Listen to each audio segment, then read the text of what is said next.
Meeting will now start. We will start with the Pledge of Allegiance, held by Councilman Griffin.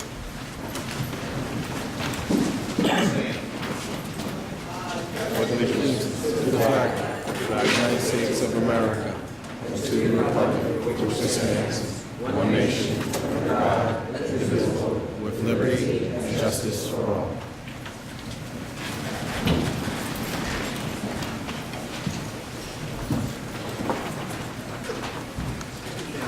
Welcome everybody. Today on Wednesday the 28th, just to acknowledge that we do have 26. sorry, the 27th. We do have a full house today. Also, we're going to just make sure that everybody recognizes that we have an exit at the front and also one in the back in case of any kind of emergency. Today we will have the State of the City going on today. Also, we would ask you all, please, those gentlemen who are here, please remove your hats. Also, if you are carrying your cell phone with you, please put your cell phone on vibrate. So when we have the mayor speaking, that is not interrupted. Clerk Brown, you have the correspondence? Yes, I do. Honorable council members, honorable city clerk, City Hall, Mount Vernon, New York, 1 Roosevelt Square, Mount Vernon, New York. Reason, 2019 State of the City Address. Dear City Council and City Clerk, in accordance with Chapter C, Article 6, Section 63.1, I will deliver the State of the City Address to the City Council at the next regular scheduled meeting on March the 28th. 27th. At 7 o'clock. The update will include a statement of finances and a general condition of the affairs of the city, with such recommendations to continue the positive progress gained and set the tone for the cooperative pillars of government, and keep elevating the people's business and the infrastructure of Mount Vernon. Please kindly reserve seats in the City Council chambers for the commissioners and other dignitaries as appropriate, and confirm receipt of this communication. Signed, Mayor Richard Thomas. Mr. President, that's the communication received from the mayor's office. I believe the mayor is ready. He's in the chambers and he's ready to deliver his State of the City, and it is now your pleasure to receive it. Thank you, Clerk Brown. At this time, please put your hands together as we introduce the mayor of Mount Vernon.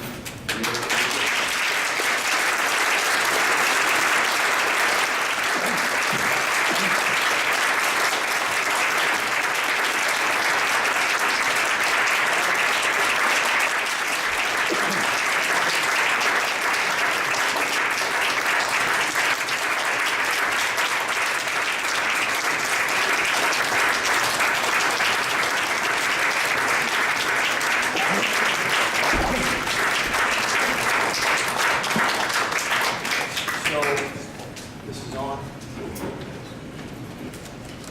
Is that going to reach? You want to try the other one? Well, can you hear? Yeah. So one of the things I don't do is turn my back on the people. So I hope that this is okay, family, to make sure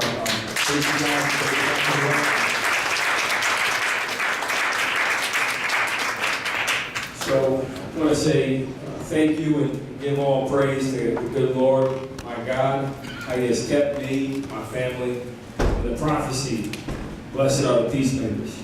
So before I speak, I'd just like to ask Imam Musa if you can please just open up with a prayer for Mount Vernon and prayer for the people.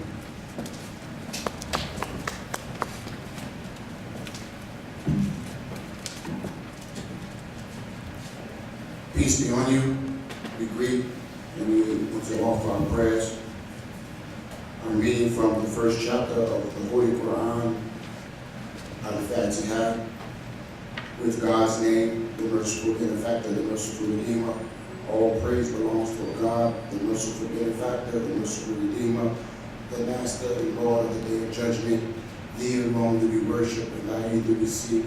Show us the straight way, the way of those whom thou hast bestowed thy grace, those who is not in wrath, and those who go not astray. And we say, Amen. Amen. I want to first thank the mayor, city council for this opportunity to speak. I thank you all for this opportunity, and we thank all those who are present and those who are here and want to be here.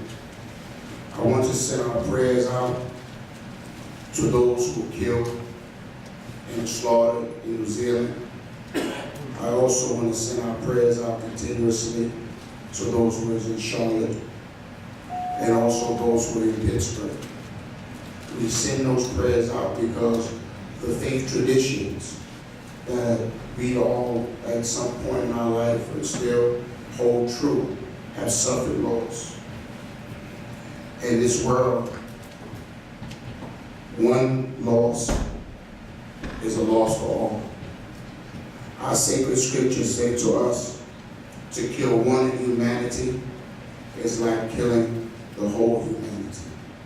And that's in all of the sacred scriptures. So we ask, and we ask God for those to help save one. And to save one is like to save all the humanity. The history of al-Islam and the Prophet of Islam, Muhammad ibn Abdullah, he demonstrated in his leadership how to work in a society with plural ideas, plural philosophies, plural way of life.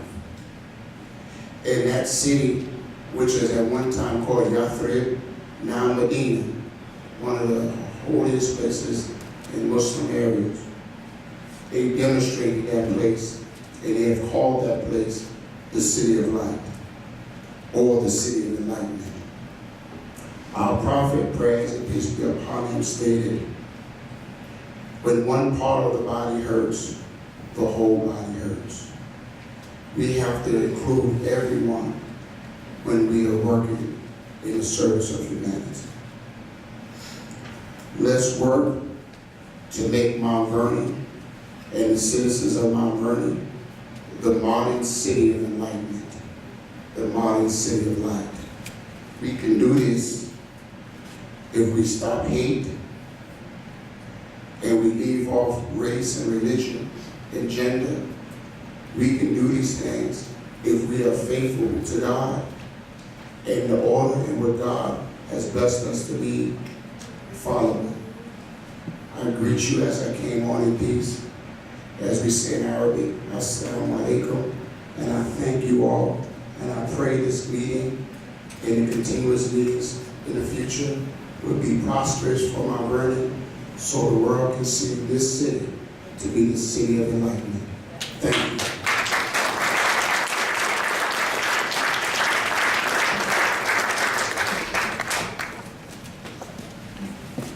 Thank you, Imam.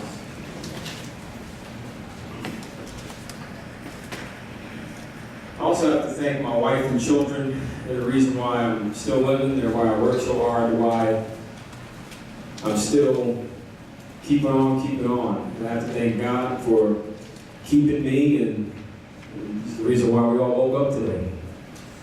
In the bright future, for people in Mount Vernon, I want to thank each and every one of you for your support and your continued support, because we have a lot of challenges that we are facing and overcoming and making Mount Vernon rise to new heights. But I want to take you back to 1987.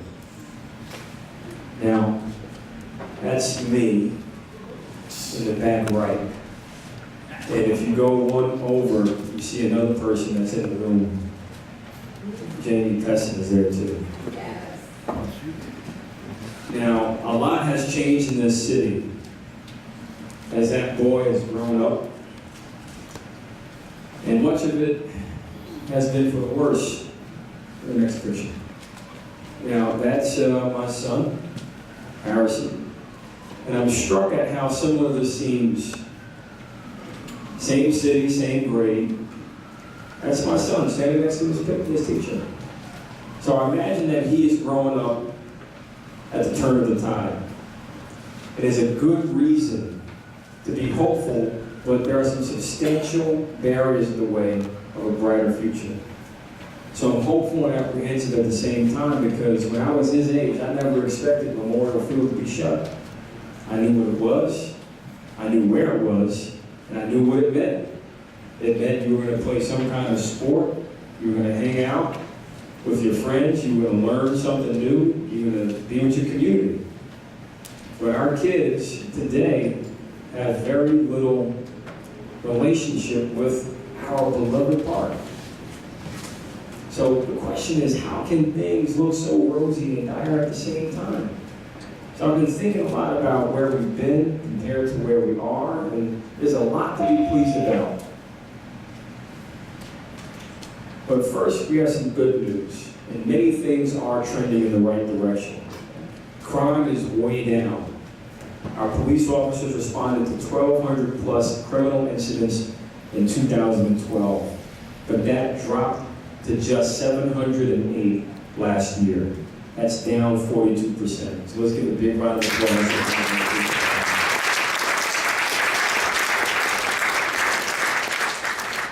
We still have challenges ahead, but Mount Vernon is safer than it's ever been. Our fire department is now more fully staffed. Not too long ago, we had 16 firefighters. Now we have 26 per shift. That's a big difference. It helps response time, and it changed the relationship from relying on mutual aid to being independent, training in-house. So let's give a big round of applause to the fire department.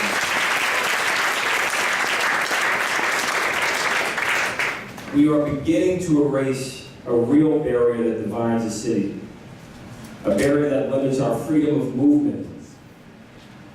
The 14th Avenue Bridge, it will be reopened soon. This is the first time in 11 years. It's one of 5 MTA bridges that fell into disrepair, one of 3 that were closed to traffic, and our efforts prompted the MTA to increase their funding from $10 million to $60 million.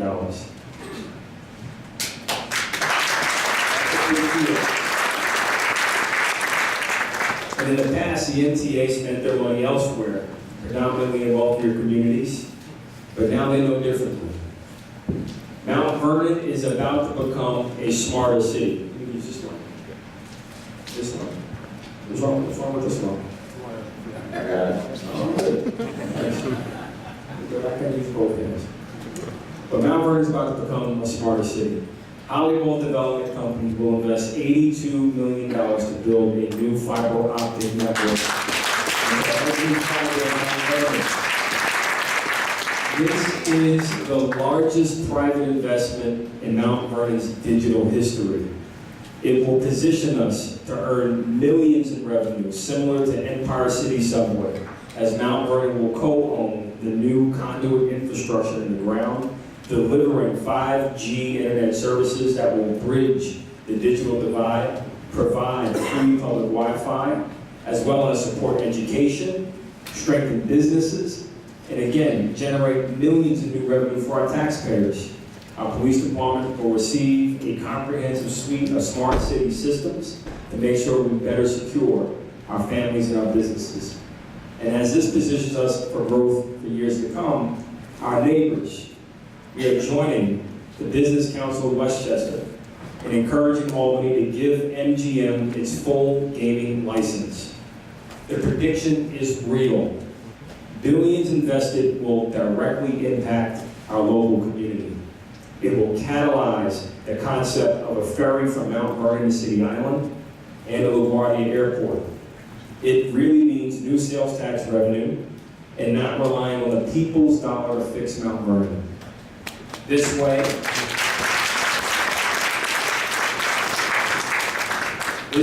we can and we must hire locally, source regionally, train intentionally, and invest in dignity because we're destined to become money earning Mount Vernon again.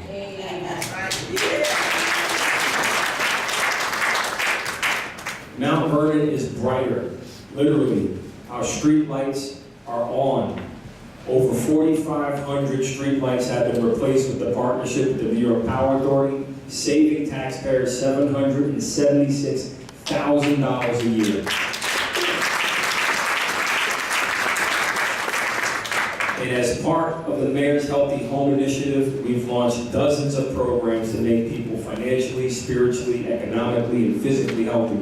Just the other day, we held our credit and debt management seminar. We helped the industry women of power. We engaged our youth with actor Michael K. Williams on social justice. We facilitated our employment and training programs. 138 Mount Vernon residents between the ages of 18 and 24 were able to be hired, get work. These are good things, great programs that help build up the next generation.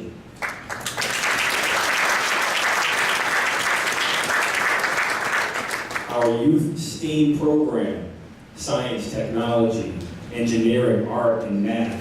105 young people enrolled in the after-school program. The Police Civilian Academy, which graduated all 5 council members, thank you guys for participating. 238 people, 22 are on the way, and the Youth Police Academy, which served 117 young people. That is a trust builder on both sides of the badge. So let's give it up for the academy. Partnership with Feeding Westchester and the Boys and Girls Club, Mount Vernon, is now serving 75 families on top of the 350 families that Mount Vernon serves at the Fresh Market.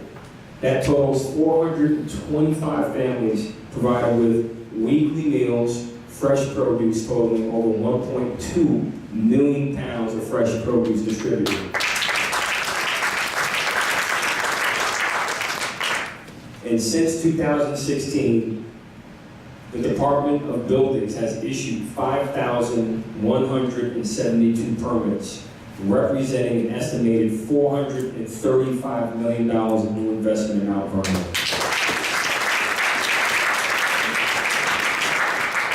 Trulia.com confirms that property values have increased by 24%, and that's quite a big boom that for this city, for the last time it added a parking space was in 1987.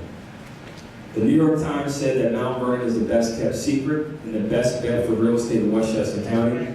The Journal News said that Mount Vernon is the best for millennials. And Starbucks said they've identified 3 locations and are finalizing their deal to come to Mount Vernon.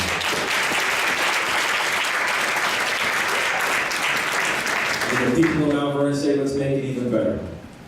But we saw what happened in Harlem. We saw what happened in Brooklyn. Gentrification. I have measures to protect Mount Vernon's authentic character and preserve our tradition of being a city of homegrown families. These zombie structures, these zombie shells of buildings, these monuments to urban blight, they hurt property values, and they send a message to our kids and our families that they're not worth something. I believe otherwise. As many of you know, it's been my focus to slay these zombie vampires that suck the life out of neighborhoods. And recently we worked with Senator Biaggi and Senator Bailey to go after 44 bank-owned properties, assessing $4 million in fines that's collectible to the people of Mount Vernon.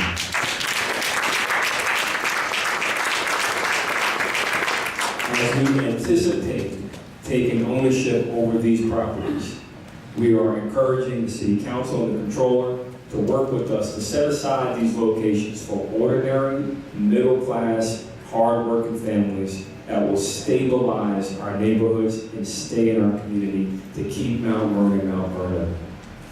We have the power to help first-time home buyers so they can get their piece of the American dream. And the city has already set aside $1 million in grants to assist with the down payments.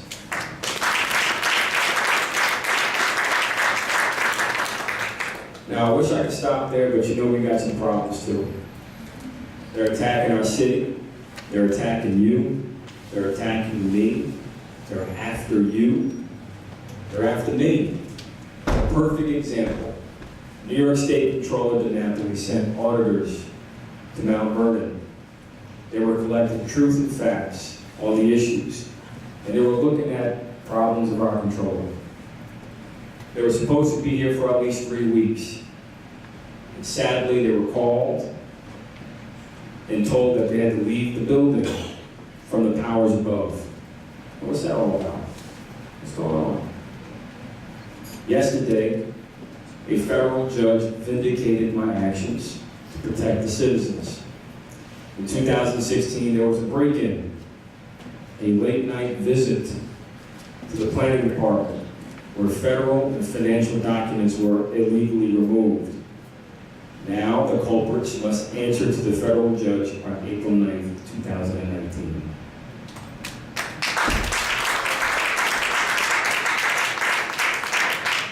So I want you to know that I will fight for our city no matter where it takes us, because our future is worth protecting. And our Department of Public Works is desperately underfunded. They're working hard from the potholes as we speak, but they have not gotten the support that they require from us. Here's a short list of positions in DPW. Of all the previously funded jobs, only 4 or 5 on that list are currently funded. Everything yellow represents an empty desk. Another example you're already familiar with, a fleet of worn-out trash trucks, including one, as you can see, that popped into gear and rammed into a resident's house. We've been spending $24,000 a month on repair parts. We still can't keep these dinosaurs on the road. To do the citizens' job that they expect, we had to rent trucks at $6,000 a week. A week. Folks, this is public works. This is what we're supposed to do. We need to start doing our jobs, and I'm sad to see that the trucks are not on the agenda tonight. We have the opportunity to acquire these trucks and pay $2,000 a month. It's a big savings. Why aren't we doing it? It doesn't make sense, which is why we're urging that the citizens of Mount Vernon urge all of us to make sure that the Department of Public Works gets the support it needs so they can deliver the service.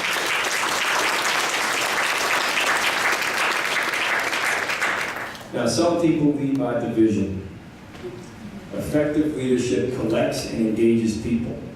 My administration has partnered with grassroots and blue chip organizations, obtained millions in grants, and aggressively sought to implement tax-saving solutions. However, other branches of government remain at odds with reaching common sense solutions. My job as mayor is to drive change, turn our liabilities into assets, and transform Mount Vernon for the better good. These ambitions have been met with a pattern and practice of rejection, reneging, resistance by the old guard, which reestablished their grip on corners of City Hall. In my 3 State of the City addresses, I warned that if we fail, Mount Vernon fails.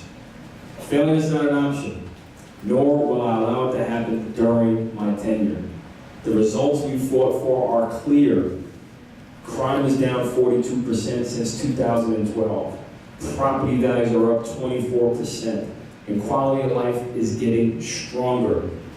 3 court orders later, the big issue of getting the city council and the controller to the problem-solving table is still an unsolved mystery. I've convened clergy, business leaders, community stakeholders, educators, all in hopes of us finding a better way to communicate. My door remains open, and I will continue to actively listen, ready to adopt any idea that will make Mount Vernon better for the people.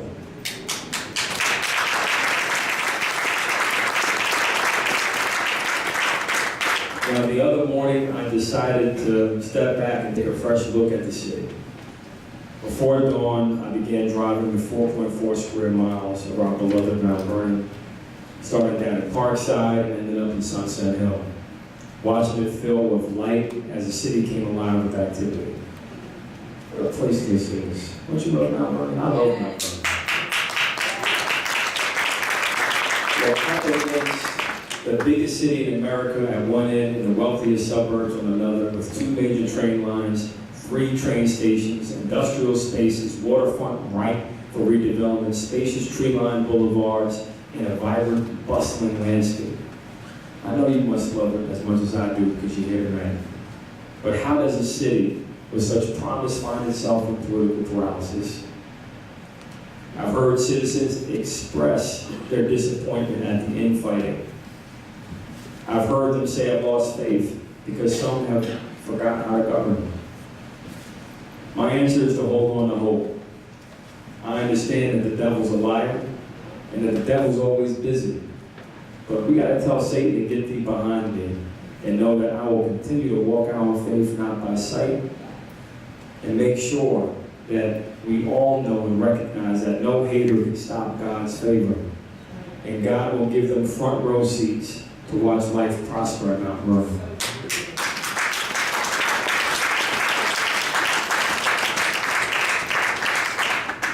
I have no problem eating my slice of humble pie. I learned a lot in my 3 years and still am learning, and I need your help to help me help Mount Vernon. We have to move some unmovable objects in our path because these things cannot wait another election cycle. Consider our unpaid municipal bills. And I just don't know what to say about it. We've received services, bought supplies, authorized payments, but the vendors say they're not getting paid. The controller insists she's doing her job, but the evidence suggests otherwise. Perhaps the problem's structural. Now, I was heartened when City Council President Wallace recently said publicly he couldn't understand why the bills haven't been paid.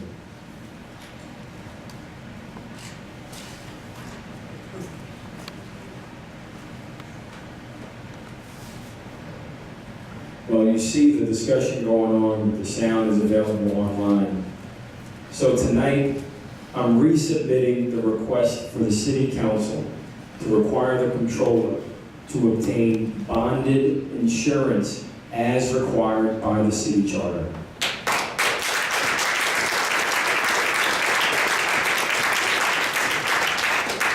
The insurance is there to cover any fraud or errors that occur in the controller's office that result in a large loss to the city.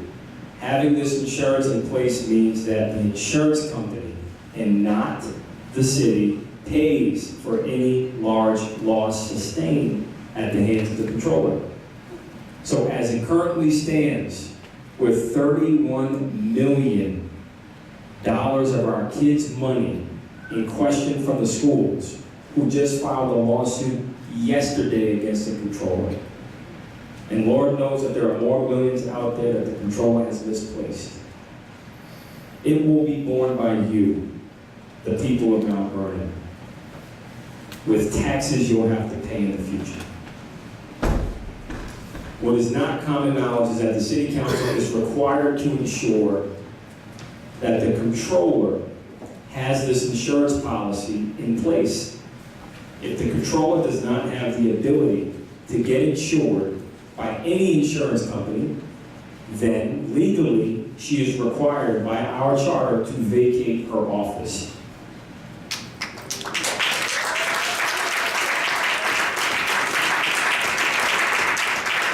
So, City Council, let's get this done.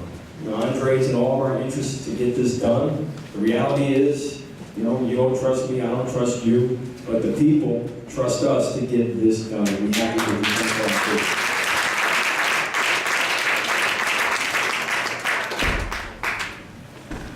Now, Memorial Field, are we close to a resolution? Yes, absolutely. And I'll continue to work with the County of Westchester to ensure that the design is right for Mount Vernon, right for our economy, and right for our community. Clinton Young had a plan when he was mayor, and to his credit, he managed to get funding from the county, but we know what happened.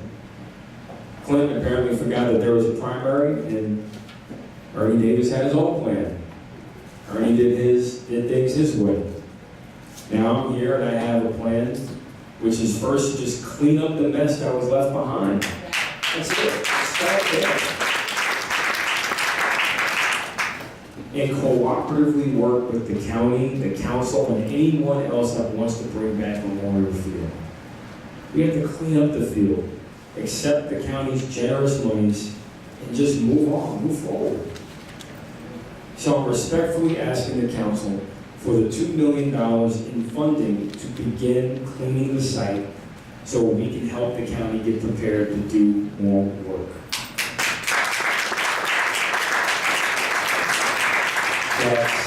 That's $2 million to get $7 million from the county, plus an additional $5 million from Assemblyman Gary Premplo. It's a great deal. It's a great deal. I would demand it, but I don't want to hurt anybody's feelings. But the key thing is we should be chastened by the way this has turned out. Mount Vernon was unable to get Memorial Field done. And think about those kindergarten pictures. In 1987, nobody would imagine Memorial Field to be closed the way it is right now, right? So our kids are growing up in a world missing a huge piece of their identity. It's time to stop fighting and start building. And that's where we are now.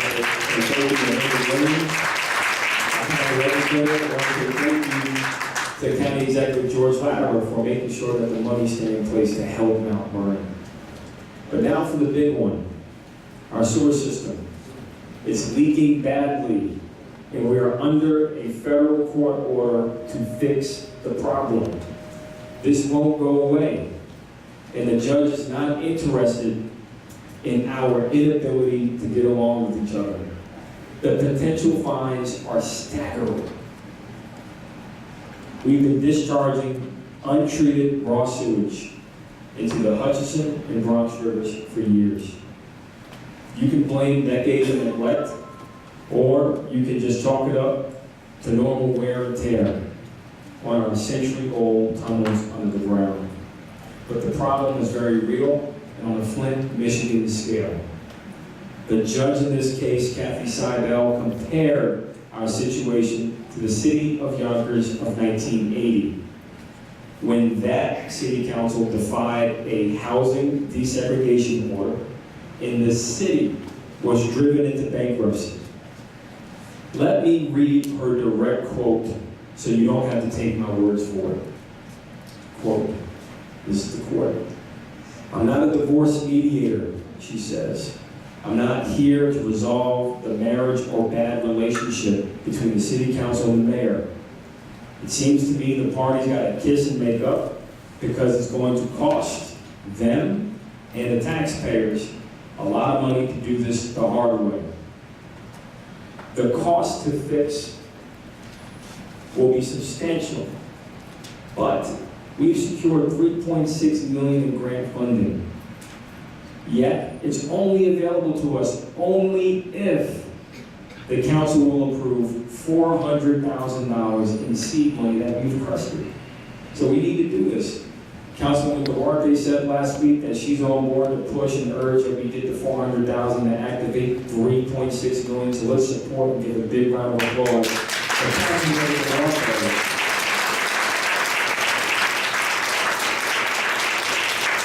For pushing this issue because it's real and it's right now. And I'm encouraging everybody to save the date of April 16th because that's the day in 3 weeks we appear in White Plains Federal Court before Judge Kathy Seibel. It would be terrible to show up empty-handed, and I fear that we're close to that happening.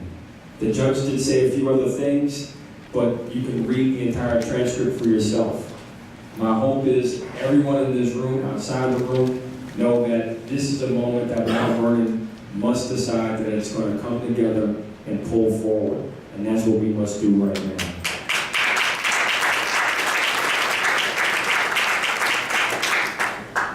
So how do we get this done?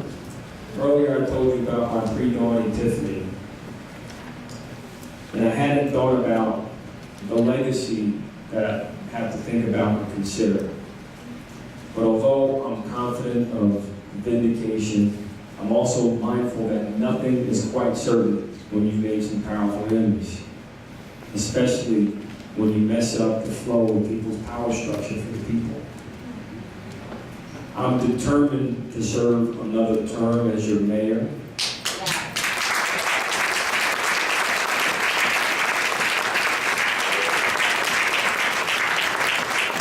But I want to leave behind something of value no matter what lies ahead. 3 years in this office has led me to the conclusion that it just don't work. It don't work. This structure of government is something from the 19th century. Our city charter was written in 1892. It's the same design as Tammany Hall. And for those of you that know what Tammany Hall is, it is a real enemy to progress of people. It's about power and people being oppressed by power. And it's something that we need to get rid of immediately. So our city charter is something that I want to make sure that we start immediately on revising. So today, I'm announcing the creation of a Mount Vernon City Charter Commission to create a new municipal government from the ground up. Derrickson Lawrence, Derrickson, please stand.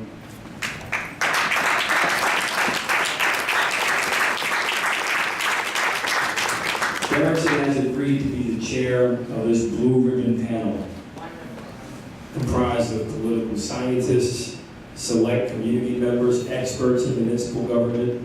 We received an outreach from Mr. Geist, who was one of the first founders of the County Board of Legislators. Researchers from our regional colleges and universities, and each branch of government will be asked to participate as well. But I expect this commission to fashion several alternative forms of local government which may be offered to the people of Melbourne in a referendum. The people will choose. And I'm aware of the fact that this process could actually eliminate or modify the powers of the mayor's office or eliminate it entirely. I'm fine with that. As long as the people get served, that's what matters.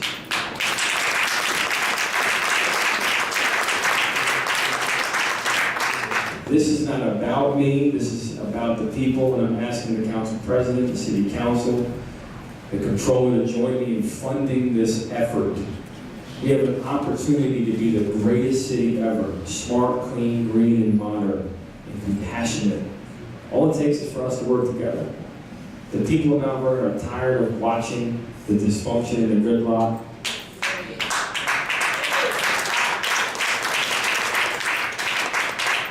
And it's being done in the face of multiple federal judges. The people of Mount Vernon deserve a lot better than what has brought us to this point. And Mount Vernon's voice has always been vocal, from the south side to the north side, from the barber shop to the corner shop, from the internet to the Ethernet. John F. Kennedy warned us about allowing those clinging to power, clinging to the past, to cause gridlock in the present because it compromises the future. This destructive cycle is just not worth it. So as mayor, I'm committed to seeing free speech flourish, but to challenge everyone, we have to keep the debates online and offline civil, respectful, non-personal. And I deeply believe that it's time to come together and use our collective voice to make Mount Vernon better. The bottom line is we all must choose to put aside our differences, place Mount Vernon first, and unite in our struggle to redeem the promise of our future. When we agree to disagree, when we focus on new, big, and bold ideas, when we collaborate and communicate, things can happen. Great things can happen. The spirit of Mount Vernon is strong. It was strong yesterday, it's strong today, it'll be strong tomorrow, Our families will be strong. Our faith will be strong. Our seniors will be strong. We'll be strong. My name is Richard Thomas. I'm the 26th mayor of Mount Vernon, and I declare that the state of the city is strong, but it requires a new approach, or at least some new people to make sure that the people get served better. And I'm committed to making sure that this Charter Revision Commission gets done, to make sure we deal with the real problems that we face. We have to change Mount Vernon for good, and I'm committed to seeing that happen, no matter the consequence. God bless you. God bless America. God bless America.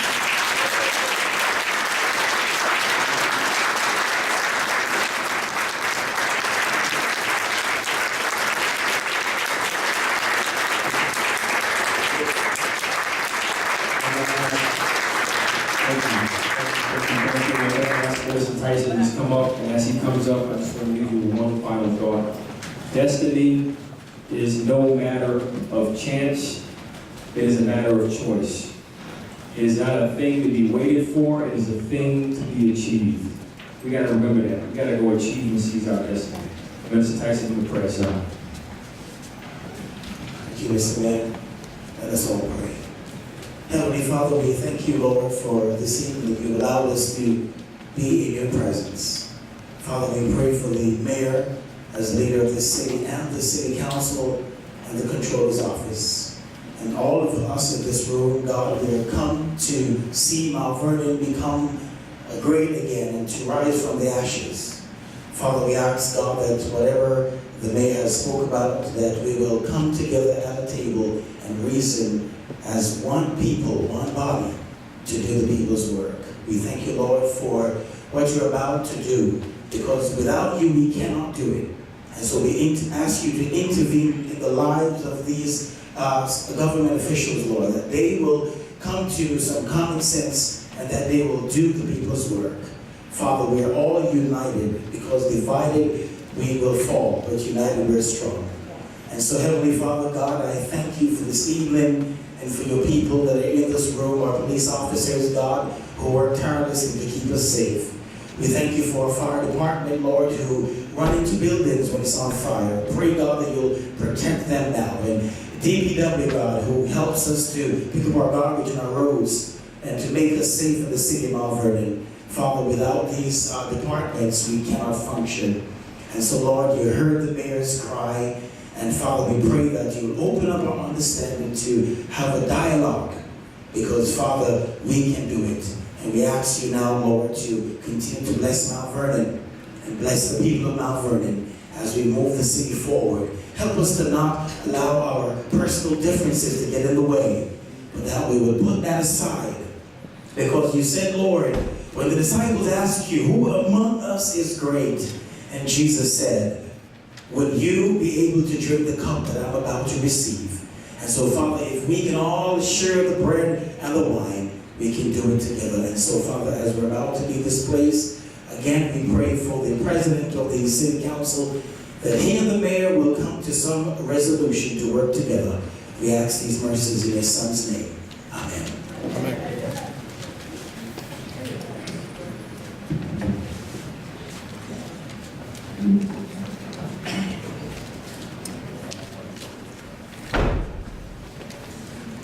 Thank you, Mr. Mayor, for that speech and delivery. At this point, in a moment, we're going to be resuming our regular scheduled council meeting.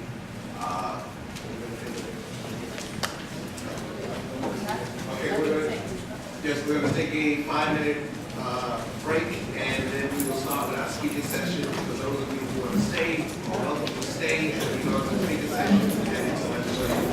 Thank you.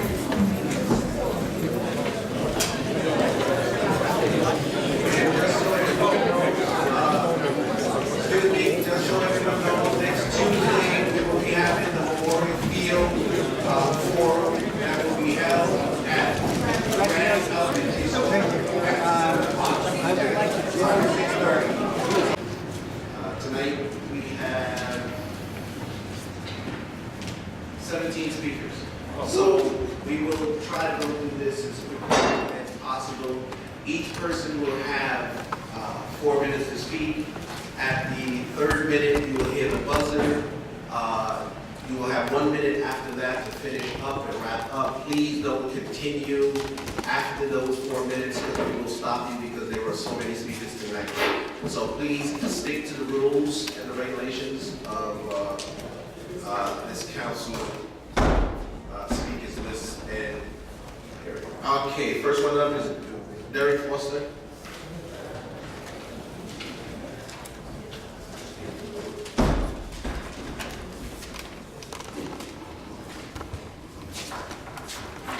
Good evening. My name is Derek Foster, and I'm mad as hell. Mount Vernonites are mad as hell. Your name and address for the record? Derek Foster, 582 East 3rd Street. The infighting at City Hall is like black on black crime. Okay? I know we have to have checks and balances, but when the checks and balances become mean and vicious, it hurts everyone. You may not like each other, but you should respect their position. When I was in the Air Force in the civil engineering squadron, our objective was to get the mission done. And Mount Vernon and its taxpayers is the mission. When we saw an officer, we would salute his rank, not the person. My son plays football, and I'm so proud to see the young men coaching them. Okay? I'm so proud of the gentleman that walks around Mount Vernon picking up litter. Okay? This is what Mount Vernonites are doing. While City Hall fights each other. Another thing, please go after the businesses that don't pick up litter in front of their establishments, such as CVS and TD Bank on Sanford Boulevard. Mount Vernon is great. Let's make it even greater. I want Mount Vernon to be respected. Thank you.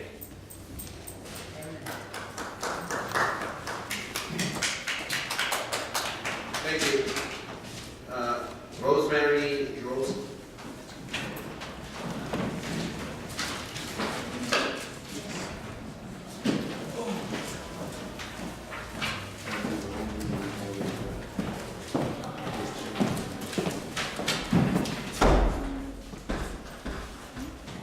Hi, I'm Rosemary Giros. I live at 100 Hutchinson Boulevard in Mount Vernon.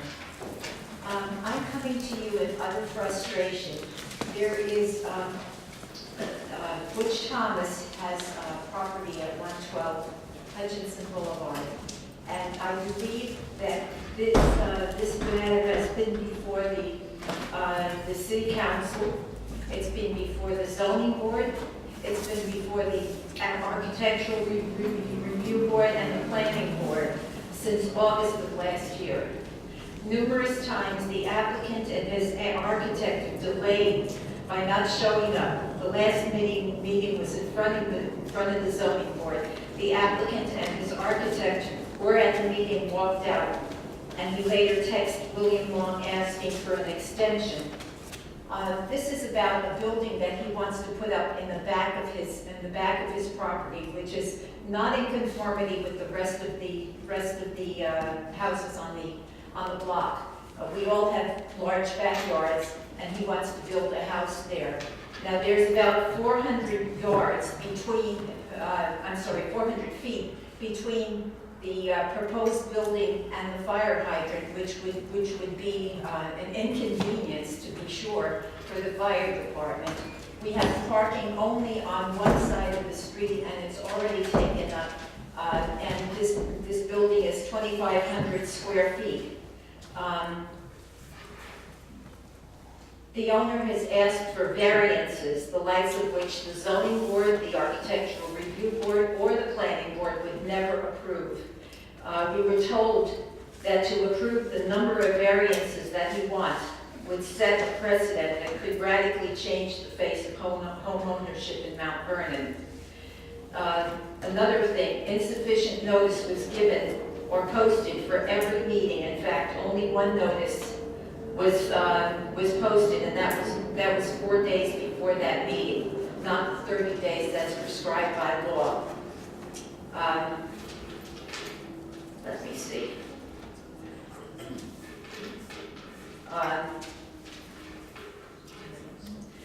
Okay. I'm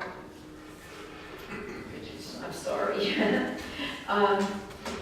We as neighbors are at our wits' end about what to do because we've been going from one board to another board to another board, and each of them has said very negative things about this project.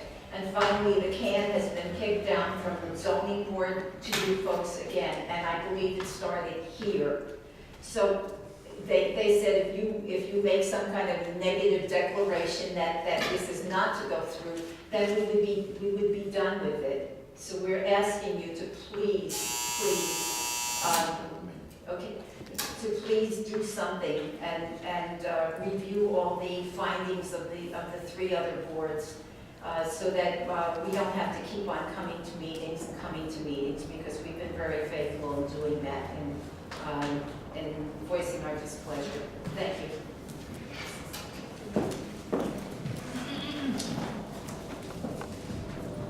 Anthony Walker.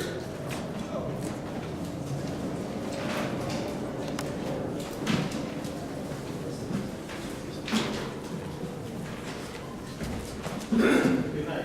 My name is Anthony Walker. I live at 104 Hutchinson Boulevard.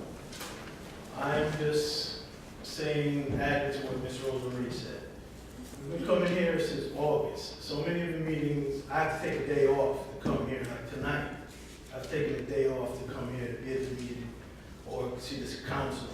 Every time we come, the meeting is canceled, or there's never enough time, adequate time to let you know I can take a day off to be at the meeting. I didn't see any kind of plan. Only in the first meeting, the initial meeting, there was an architect, and he showed the scope of the house that they wanted to build, which didn't make any sense to me because I moved to Mount Vernon for space. And that doesn't make any sense to me. You take away your space, your green space, that your family or your kids would play. I don't see how putting another house on the same property makes any sense. So there was no plat for the property showing exactly what they want to build, how it would affect the environment, any of that stuff. So all these meetings that we've been coming to, my neighbors and myself, is just frustrating. And time again, either the meeting's canceled or you don't have enough time to know when the next meeting is going to be. So please, can you help us out and do something? Thank you. Ian View.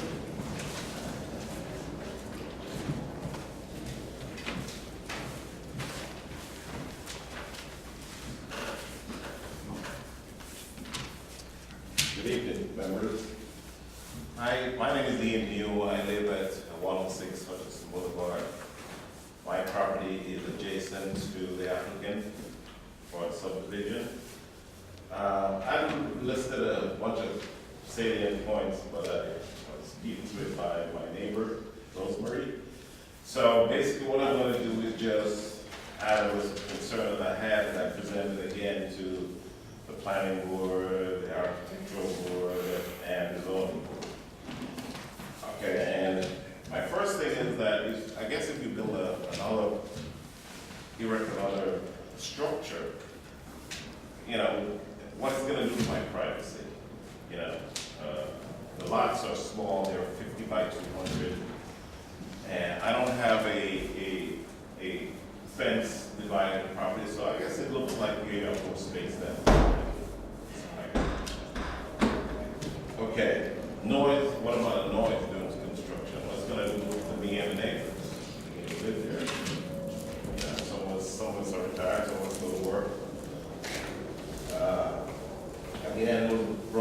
What about the fire hazards and the firefighting capabilities?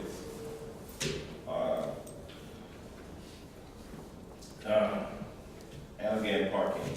Parking is only on one side of the street, so in a little function, the whole street gets flooded with cars. So what's the impact there? And I guess accessibility to the structure. We don't know. We haven't any plans. We haven't seen any plans, so we don't know what's going on. We don't know how he's going to access the building. He's going to come to his lot, or he's going to try to get consensus from his neighbors to use their lot to get to the parking that was mentioned. So, and can the infrastructure accommodate all these additions? Those are my concerns. And of course, what's going to happen to my property tax when you do all that? Those are my major concerns. So, with that, he says, again, to add, we've been going to these meetings for a year, almost a year, not even quite a year, but from August. We haven't seen any plans. There was some sort of presentation by one of the zoning board members for the applicant to show us what the variances are, but of course with no detailed presentation or we even know what the pardon my French, is going on. So telling us what the variances are don't mean nothing to us because we don't have a clue what they mean. Some of us don't have a clue what they mean. So just to conclude, you guys, somebody, I don't know who it is, zoning board, city council, planning board, somebody needs to put some finality to this thing. Either way, because I think it's somebody that wasting our citizens' time. Thank you. Thank you. Stefan Ritter.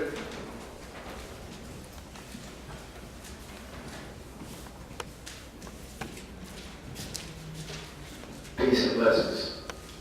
The Honorable Stefan Ritter, 252 Garden Avenue. I'm also representing 241 South 9th Avenue. That's the project. And the project is the system in which you're failing in order to do something for the residents that are here and live here or left and came back here to reimburse with our knowledge, our wisdom, our understanding, our culture, our freedom, our environment, refinement, our power and quality, our God, our build and destroy, and our existence on this here land in which we are born and come from. None of y'all are even from here to even understand what Mount Vernon used to be. And I'm a Mount Vernonite, two-time defending Federation champion.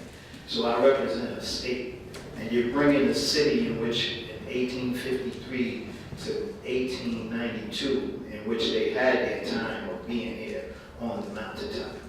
We are the representatives of this land. We are the inheritance of this land. And I come back to collect the inheritance of it, and then I have to go through all kinds of situations as if I'm an outsider coming into something. If you're an African American, then you're in the wrong place, because we are Negroes. We are the Afrocentric. And that's this Negro League, and our national Negro anthem is being disrespected, and you're standing here behind two flags. So it's supposed to be three governments, but you only have two flags, and you don't represent neither one of the flags that you're standing up for. So to have some idea or understanding about the way we were raised here, because we wasn't made in the image and likeness. We have a father. So when you look at a father, you're looking at one who takes care of his children and others' children as if they were their children. So when you look at what you're doing to the structure of Mount Vernon people, residents, and bringing in a city municipal corporation that doesn't have a right here, and we've been living against that since I'm 56 years old, so at one time nobody wanted to even come to Mount Vernon, and we had gyms for the children. The crime wasn't even no crime because everybody had somewhere to go or somewhere to be, and it wasn't left on the streets as garbage or trash, and they people. You have a school system that had 15,000 people. We had 15,000 of us in Mount Vernon High School.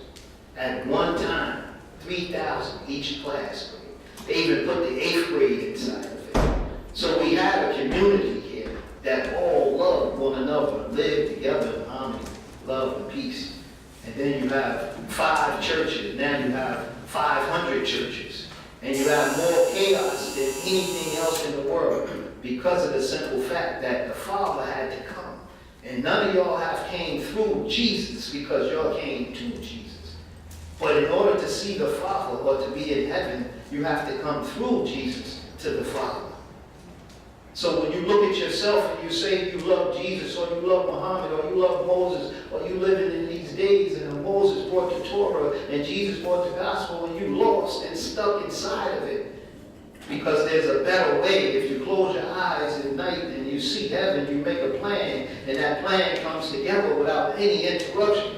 And when you open your eyes in the morning, you got to see the hell in which you come into, the earth, heaven and earth. But our purpose is a situation in which we all come from. And that's what the circle of the sun is. And if you don't respect a woman, then we can't respect one another. And that's a problem, because the arguing and fighting, that ain't nothing. That's you fighting with this one. You're supposed to have 5 members of a board here, and you only have 4.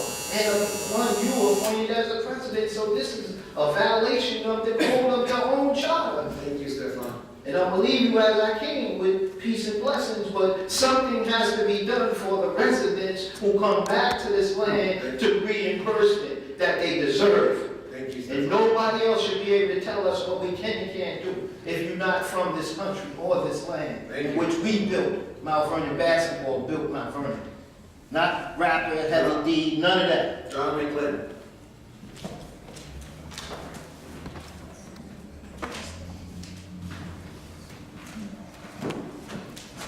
Hi, my name is John Glenn, and I live at 8 Alameda Place, and I'm not going to take more than 3 minutes. I'm here to advocate for Mother Earth, and advocate what I think is common sense. We have 2 Kiwanis Canal situations here in Mount Vernon. One is our sewer system. It's leaking into the rivers, it's polluting the waters. We have a moral and ethical obligation to do something about it. And we also have financial money that's there to help us some more. The other thing I'm advocating for is that pile of dirt that's sitting in the Memorial Field. That stupid dirt that's just been sitting there. I'm advocating also for the release of money to get rid of the dirt so that we can move ahead with the project. Thank you very much. Thank you. Betty Edwards. Betty Edwards. Nick Girardi. Nick Girardi. Now Nick Girardi. Nathan Hummer.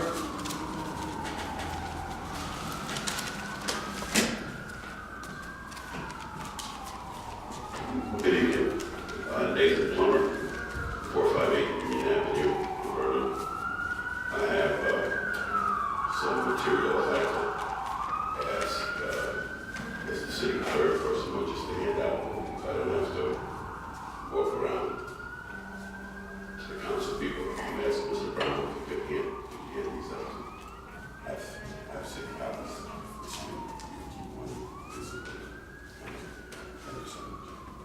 You understand? The documents that I'm handing out to you, you received one of them a few weeks ago. It was a request from the previous administration, Ms. Walker was controlled at that time, regarding a tax situation with the properties that I'm making reference to, which is in question, Parkway properties, 711, 25 and 29. Actually, they belong to the Brandon family, which I'm here representing as well. I happen to know the father, Joseph Brandon, for some time, and he knew my family. Mr. William Brandon was here, reached out to us. My eldest brother was in real estate. I worked with him also, but I also had a job with Con Ed at the time. That's another story.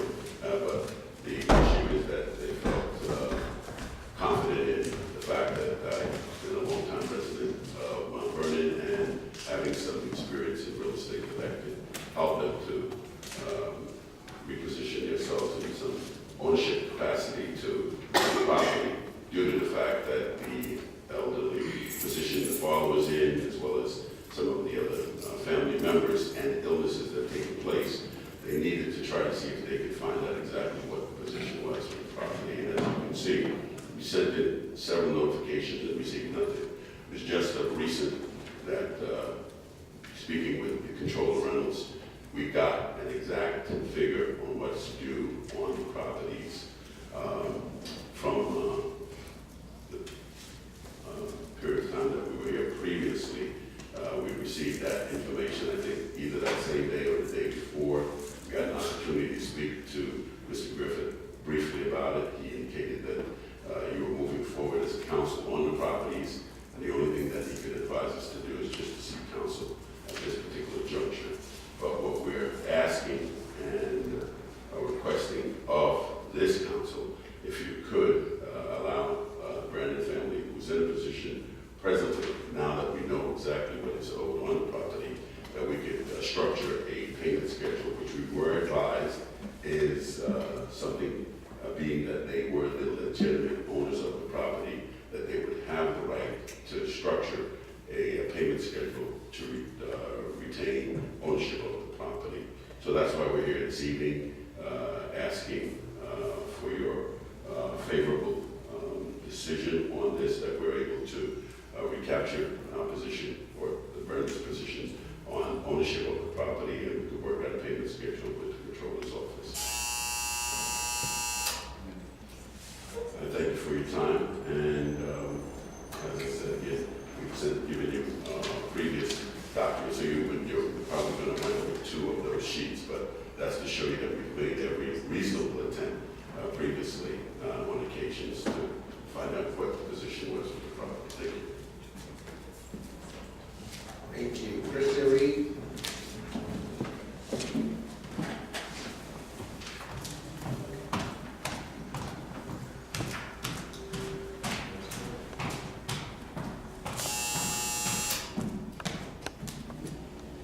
Good evening, Kristen Reed, Director of the Veteran Service Agency. I am here tonight because some legislation that I put forth is not on the agenda. It's legislation for an assistant for the Veteran Service Agency. As you all know, I'm a one-person department. I spoke with this council at the work group 2 weeks ago and was instructed to go ahead and formulate a new letter. This is the 7th letter that has come before this council requesting an assistant, and it's still been called for. From what I understand, my department chair, Councilwoman Farquharson, has requested data that we discussed. As a one-person department, there is no way for me to get the data that has been requested of me. The office is closed intermittently due to meetings, due to outside appointments, due to lunch, due to vacations. There is no way for me to accurately estimate how many veterans come in and out of the office on a given day, because many of them may have stopped coming. I've tried to mitigate these circumstances by buying a message box with my own funding, but I cannot do any more. And I ask everyone in this room, how many of you would be frustrated if you came to City Hall to pay your water bill, and just because the commissioner was not in, the door was locked, and you had to come back another day, and you didn't know what day to come back? Our veterans, everybody's signing petitions now, right? That's the democracy that our veterans fight to protect. They do not deserve to come to City Hall and municipal building and have the office closed during normal business hours. And I feel like we're going to keep meeting a wall if this cannot be remedied. So instead of calling for it, and we discussed this, I came in on a scheduled vacation day to write that letter and submit it in time.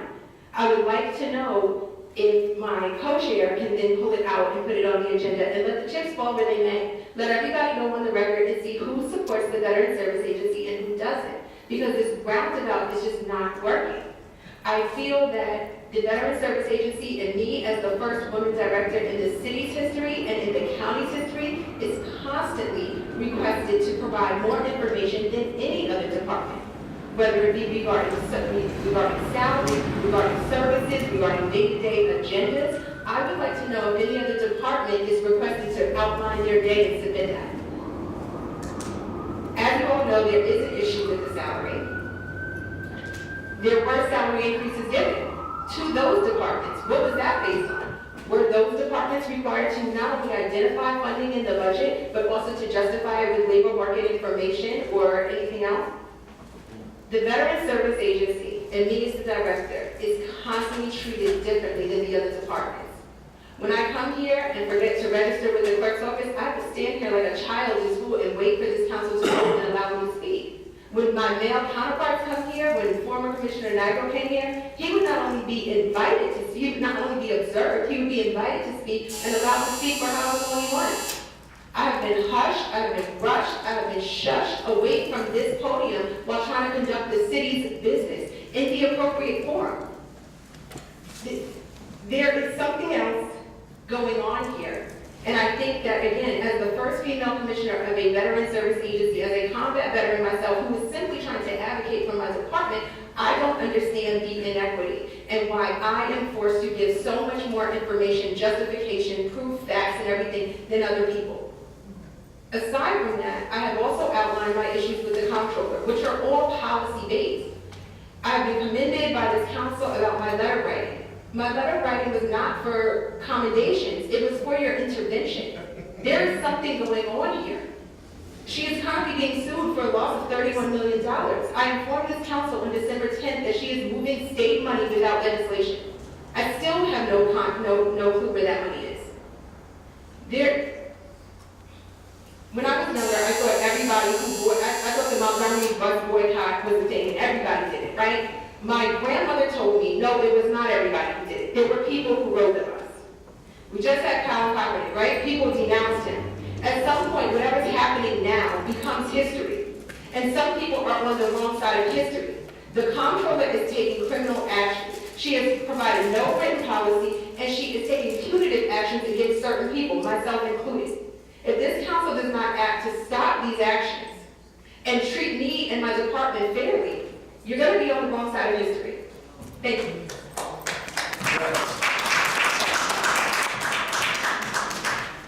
Jeff Monroe.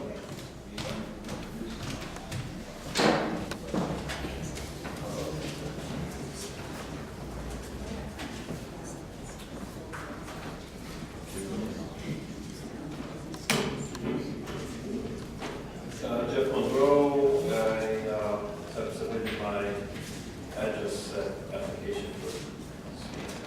So, good evening, honorable council members, council president, and sheriff's community. I'd like to speak primarily in response to the consolidated plan for the first year action plan. I found it on the website yesterday, and I'm still making it all 44 pages, kind of synthesizing it to my own understanding. But in its articulation, I find that there's at least one concern that I want to bring up before I come to an understanding of the full document or even the plan for the consolidated plan. The project objectives, I'm going to quote frankly on page 4, says, the city of Mount Vernon is over 75% community of color and is committed to holding racial equity as a tenet throughout the entire consolidated plan process by meaningfully engaging residents in the decisions affecting the community. Residents' involvement in the process is key, with special attention focused on low-income and historically disenfranchised communities, including people of color, immigrants, and refugees, as well as women, veterans, people with disabilities, and the LGBTQ community. Frankly, I noticed it doesn't include Native members of our community, but notwithstanding, I think that particular passage makes it clear that the standard operating procedure for community hierarchical governance is not going to cut it this time. I would like to advise council, at least really frankly, submit for your consideration some kind of action that really manifests in the same town hall meeting form we've been talking about for several months. This RFP period, I believe, ends in April. I don't have the date in front of me, but I know it's April something. So obviously you probably don't have time to do more than one town hall meeting. But the ongoing process for this kind of plan should include nothing but a grassroots effort of the most aggressive order. We need a forum at least once a month, I think, if you really want to, and yes, I understand that this is essentially an executive branch mission, and but the council will have some advice and consent on this. So in that sense, even if the executive branch does offer, and quite frankly, this may be an olive branch, I think council should heavily question if it doesn't happen, or advise the need to actually go out into the community and seek the advisement of the community. If this doesn't happen, the consolidated plan will be a sham.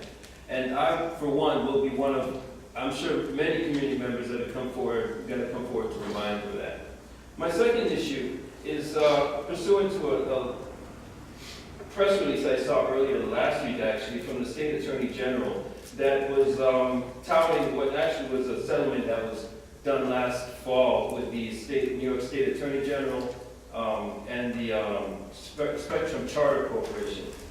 Apparently, a $174 million settlement, $174.2 million settlement was found for Charter, and I really find that, you know, that and the $62 million settlement that they're going to rebut with their consumer base is something of a sellout.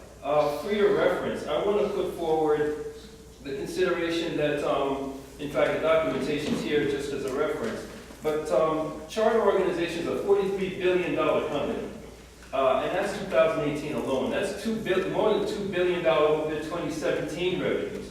Their EBITDA was frankly $16 billion last year. $174 million is not going to hurt these people. These are the same corporations. In fact, I want to reference Verizon because they're not relevant for this particular issue.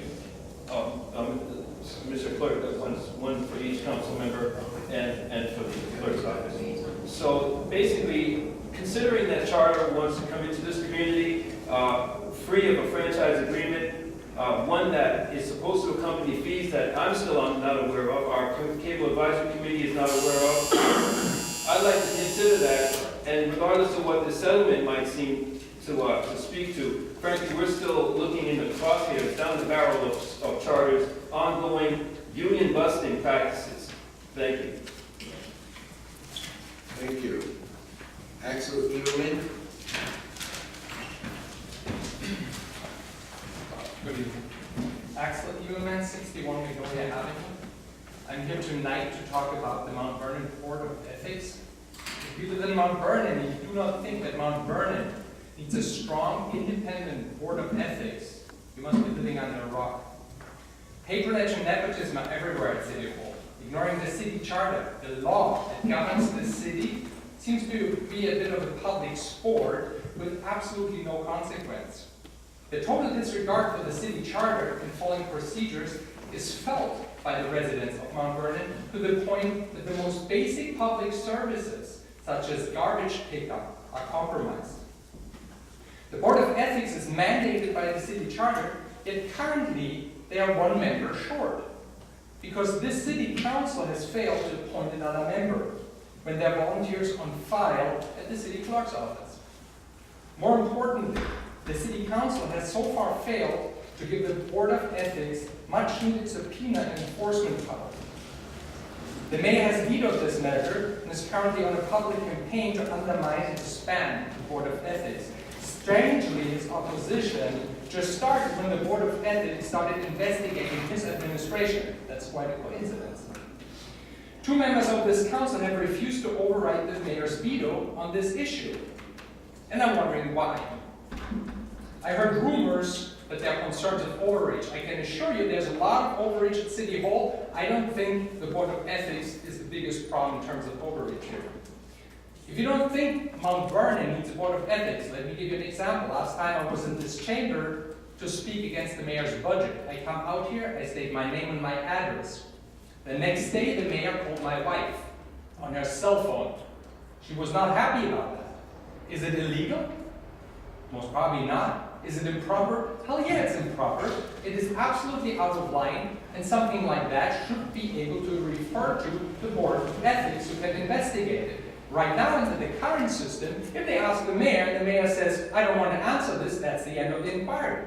The Board of Ethics can't work like that. You want another example? The controller in the last tax bill sends out a rant against the mayor and DPW. That's completely improper. That's the tax code. You should not include that in public mail. The next time at City Hall, DPW has taken a break from work and is handing out the defaced letter, rampaging against the controller, and they're running into the controller's office to make a big news conference out of it. This is a litany of ethics violations, and this needs to be investigated. And this is why we need a board of ethics, and this is why we need a strong board of ethics with teeth. And this is why I'm asking you to please appoint one more member so they're complete and give them subpoena power and the power to enforce those subpoenas. Thank you.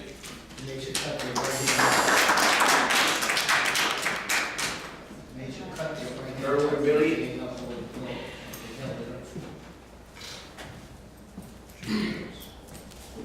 Erwin Billy, 157 Elwood Avenue, Mount Vernon, New York.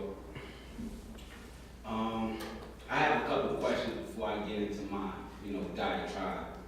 First thing I want to know is, can we get some type of time plan on Memorial Field, when the dirt is going to come up and when the county is actually going to take over, a time frame? Next thing I would like to know is exactly how much is the city paying for these rented trucks? I've heard $30,000, I've heard $50,000. The mayor says $5,000 a week, but of course I wouldn't believe anything that comes out of his mouth. But and another thing is the agenda that you have for your legislative session. Why is it not available at the beginning of the city council meeting? These meetings run late into the night, and a lot of people don't have the time to stay here until the second session. And it would be nice, being that they're already printed from the beginning of the city council meeting, if they would be available to the public, and that we wouldn't have to wait until the legislative session to get the agenda so we can actually see where this money is going. Now, to my other points, like Christine Reed came up here and she wants to know how come, where's her money and stuff like that. Well, I'll tell you where her money is. When you spend the money, like this city spends money, your funds are going to get appropriated. She's one person. And if you haven't read up, the city is hemorrhaging money. How many of these lawsuits? These lawsuits cost money. The mayor is suing the city council. The council is suing the mayor. The comptroller. All that. Give me a number about how much money you've spent in litigation. Dare you to. Don't blame the comptroller, because it's the mayor that's running up the tab. He's running up the tab. Please tell me, has the comptroller paid for the parts, and has the vendors that fix the trucks been paid or not? Because I speak to her and she says that she's paid it. So why is the mayor paying for rented garbage trucks? He didn't want Maureen Walker. He got a new comptroller. He don't want her. When the first police commissioner, Kelly, was here, he lauded about him until he didn't want to rehire his brother. And then he fired him. And then he fired the next commissioner. And then he just fired Sean Harris. And then he fired Nigro a couple months ago. So it seems to me when he doesn't want to get what he wants, he fires you. And now he wants to change the charter. Maybe to be more, so he can have more leverage. I want to know where's the money. Because I know that you are hemorrhaging the money. And this is why these different departments can't get any money. Don't blame the comptroller, because she's late. I would expect that she would be late giving the Board of Education their money. Because I know that she is hemorrhaging money. People didn't come and pay their taxes until March 31st. So what is it going to be? Is the city government employees going to get paid? Or who's going to get short? Because she ain't got the money. And she doesn't have the money because of the way the mayor is operating. He wasn't on time with his budget, and then he waited until, You had to veto his budget and come and give the budget to the comptroller. Now it's her fault because they don't like how she's doing the budget. Well, if the mayor knew what he was doing, then we wouldn't be waiting until March 31st for a budget. Exactly. But see, the whole thing is, these people that come in here for the city address, they're misinformed and uninformed. And you see there was 200 people here. But as soon as the city council meeting starts, about 180 of them left. And they don't have any concerns of the intricacies of the truth or the realities of what's really going on in the city. But I know, because I ain't been here for 6 months, but I follow the news and I talk to people, and they let me know what's going on. 175 years. Christian Gibson. Christian Gibson.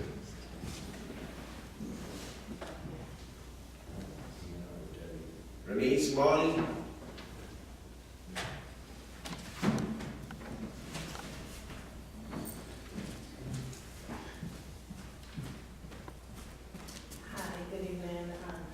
My name is Renee Marley. I'm a young entrepreneur here in Mount Vernon. Sorry. Oh, the address I have stated is 300 South 6th Avenue, but my issue is for 100 West First Street, which is a commercial location. So I am trying to open my business. However, I'm having a lot of issues with getting an inspection and an occupancy just to have my business open, because there's only one inspector, and apparently that's Duncan, and there's this huge waiting list of 3,000 people. I have to wait 3 to 4 months to get my business open, that I have to pay rent for every month, you know? And yesterday I actually met with the mayor. He came to my mom's nail salon. She also has a business in Mount Vernon, and apparently there's no budget for a lot of stuff.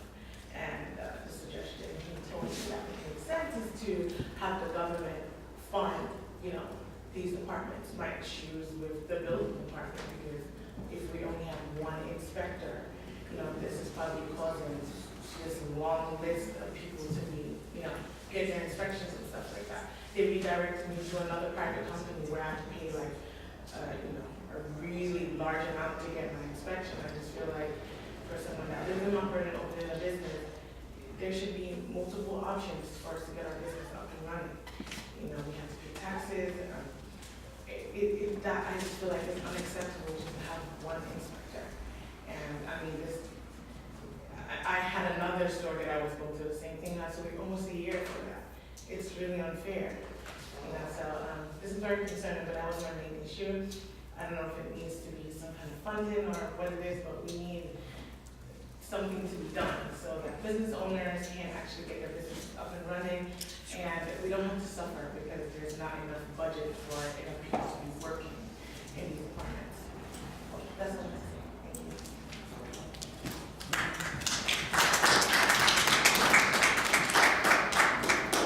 No Maryland.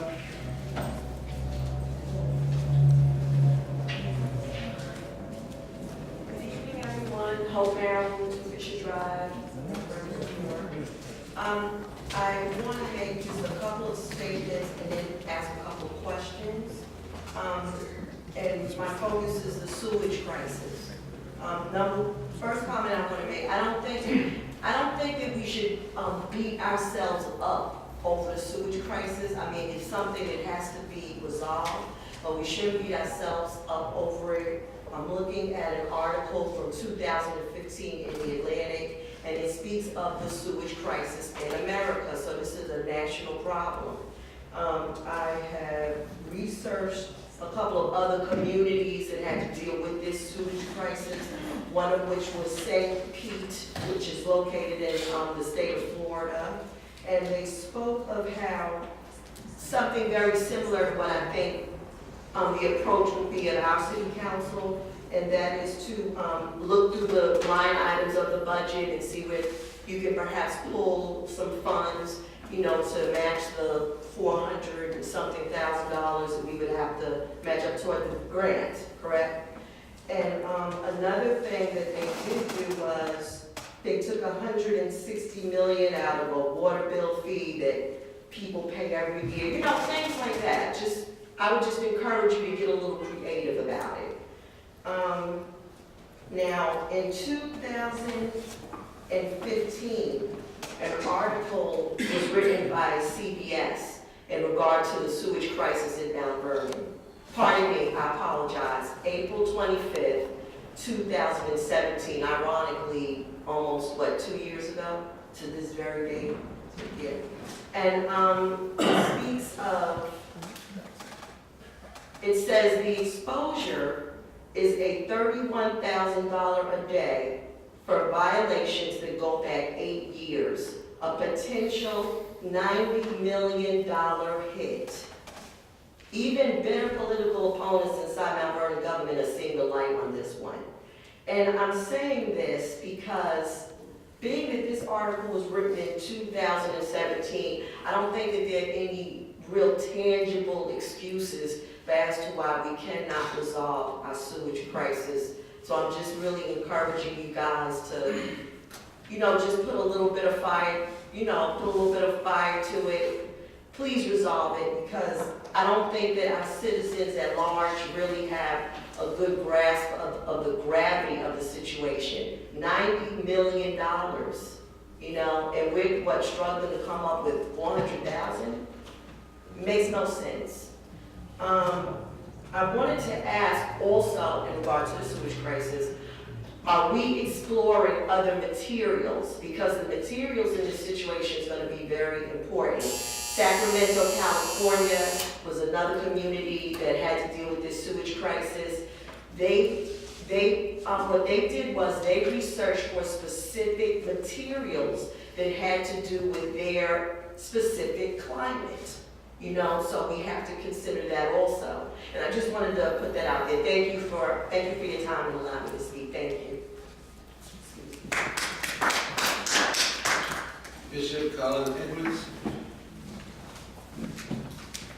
C. Nathan Edwards, 72 Vernon Place, a resident of Mount Vernon for the last 30 years, a community activist. I'm not here to beat up on the council. First of all, I want to commend you all for the services that you render to our community, but part of the job is that you're constantly under scrutiny based upon the decision that you all make while we were talking. Most of you was writing. I hope that you was writing some notes down, because that's kind of disrespectful. But what I'm standing here is, a few weeks ago, I was informed of an issue that needed to be lifted, and that was that the garbage was not being picked up, even on the north and south side. I went to the controller office because it was an allegation that said that the bills was not being paid. She was in her office, and she was meeting with some people, and she could not meet with me. And then I proceeded on social media, which I do often when I have an issue. And she came out, and then we had this altercation that occurred, and she would answer my questions. She said I was disingenuous, and then she said that I was sent by the mayor. I was not sent by the mayor. My question to the council is, we need to know, is the bills being paid? We need to know the state of our fiscal affairs in Mount Vernon. Therefore, I'm asking this council to launch an investigation and make this investigation be public. You all have the power to do that in our charter. I'm asking this council to do that. We will go to the streets if we have to, because we're sick and tired of the dysfunction that's occurred within our community, because people have reckless ambitions that they want to get themselves promoted in other areas and not doing the work of this council. The next thing I want to say is that I heard something. I did not come here to hear the State of the Union. I specifically asked what time this was going to occur. They said 8 o'clock when I came in, but God works in mysterious ways. The mayor said that he wanted to create a charter commission. I think that the charter needs to be reviewed. I'm not against that. However, the person that he chose, Darren Lawrence, was chosen. My question is, what kind of background do you have in constitutional law? He says to me when I asked him that he was on the charter division for the county, and I said, you didn't do a good job there. So what do you mean that you're going to do a good job here? So, I mean, come on. I mean, if we're going to do what we have to do, I think that my my sister here, Copeland. She had the most experience as a legislator, came up with the branch, and I don't know, I mean, this is just a problem here. We do need a charter revision, but I don't think that should be an action of the mayor. I think it should be a collaborative effort of the legislative body, of community leaders, as well as the executive branch coming together, deciding on the team that will do this. So I ask the council to give some pushback, because that's your responsibilities as legislator, not to sign off on everything, not to be a frightened. I have no problem with the pushback that some of you are doing, but I'm asking you to please begin investigating things that would have a direct impact upon the quality of life of our people in Mount Vernon, and particularly me as a taxpayer. And stop that lie saying there's 500 churches in Mount Vernon. I've been in 30 years. I'm trying to look for the 500. I'm trying to look here for 400 churches. I'm trying to look for 200 churches. If you don't know what you're talking about, if you don't have no facts about it, if you don't know what you're talking about, please don't give out fake news, okay? Please don't. And I don't know who's talking, but I was talking. Mr. Ritter, please. All right, if you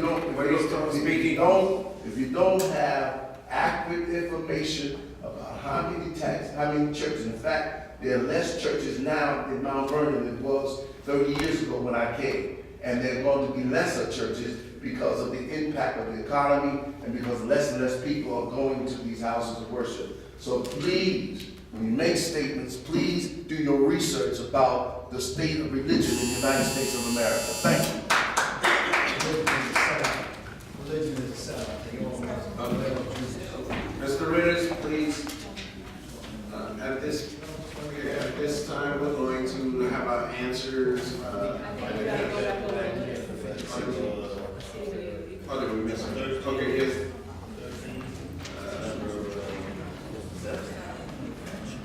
All right, Christian Gibson. Did Christian Gibson come in? Christian Gibson. Betty Edwards. Betty Edwards. Okay, so at this time, we'll... Nick Girardi. I didn't see him come in. Nick Girardi. Nick Girardi.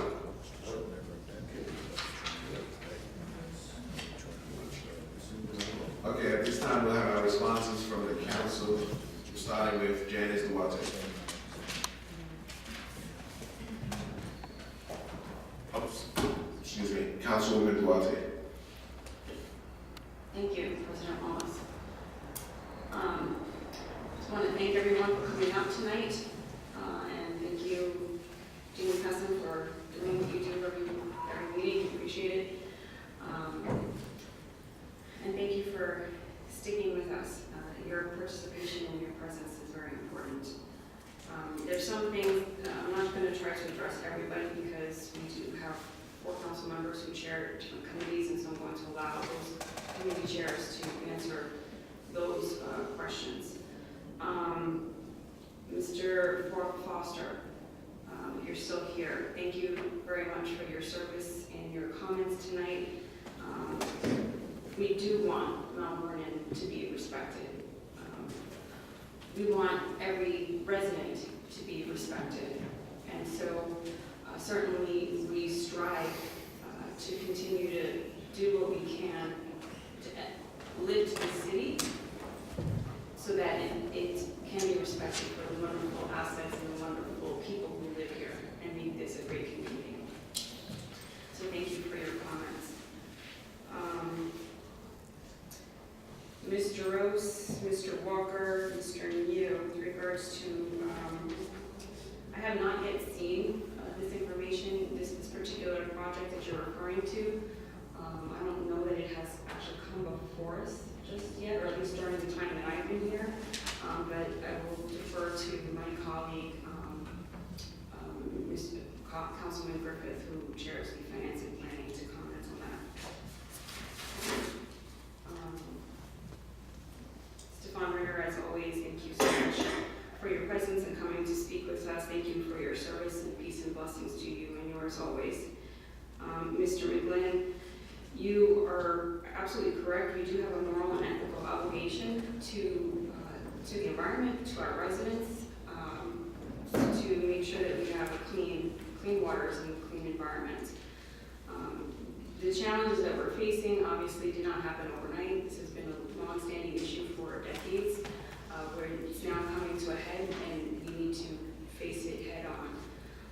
And I have confidence, and I see a lot of progress being made from the DPW department and the commissioner. There are steps that need to be taken that are prescribed not only by the consent order from the EPA, but also right now as a result of the lawsuits of the Department of Justice and the judge. With that said, I think it's important that every branch of government in any capacity that they can demonstrate a commitment to addressing the clean water violations and our sewer issues.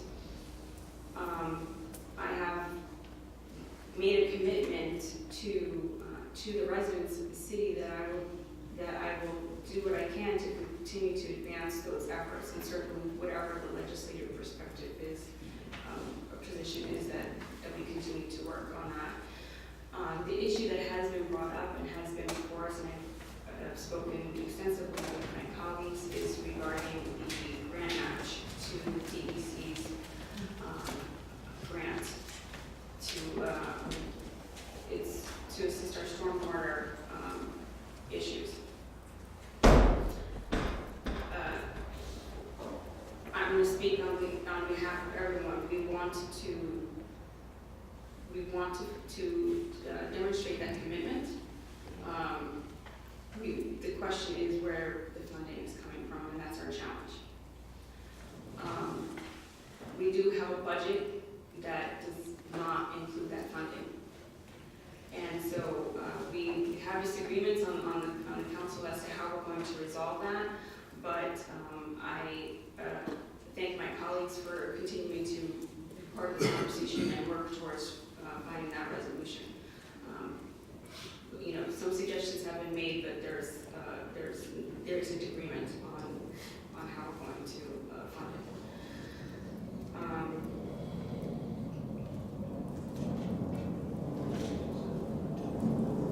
With regards, we mentioned Memorial Field, I'm going to defer to the chair, committee chair on that. We have several partners involved in that, so it's not exactly straightforward. It has its steps that need to be taken. Kristen, Director Reed, you were still in the room. I just want to thank you for your service to this country and for your service to this community. I know that you have fought very hard and demonstrated very gracefully and eloquently why you deserve equal pay for the work that you do, not only representing this community, but the service that you provide to our veterans. It's so important and so vital, and I've always been a big supporter of not just yourself, but of the veteran community and providing the services that they need.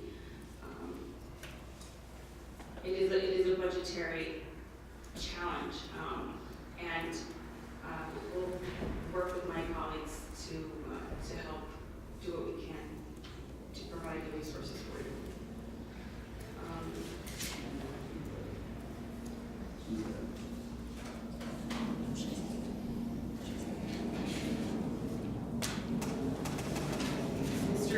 Mr. Eberman.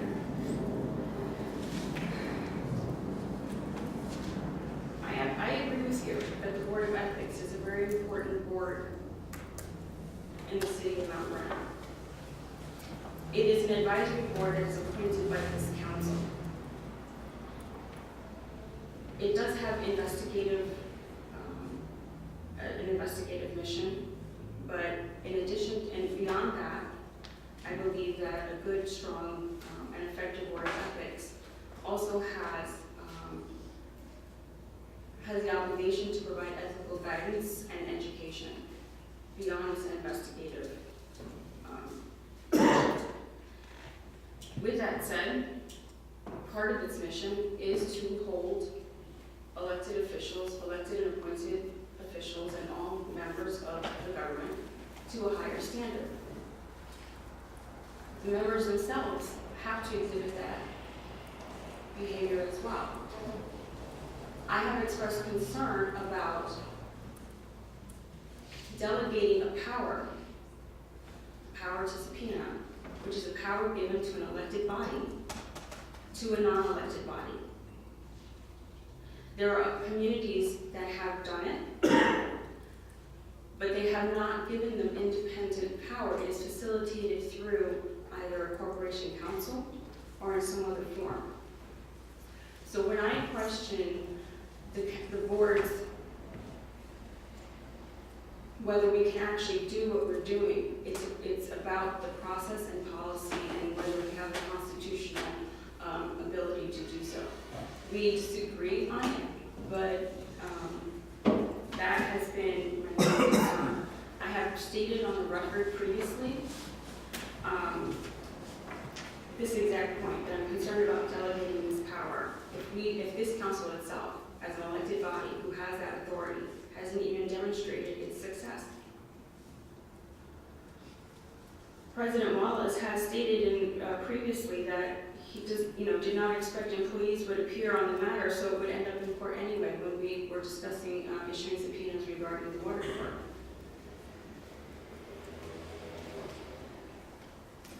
We remain unsuccessful in exercising its authority, our authority to issue and enforce subpoenas. And so it is challenging to me to delegate that power to a non-elected body. I'm not saying that it may never happen. It's just not that I'm not there at this point. I also do want to note that some of its members have exhibited unethical behavior recently, and that has given me greater pause.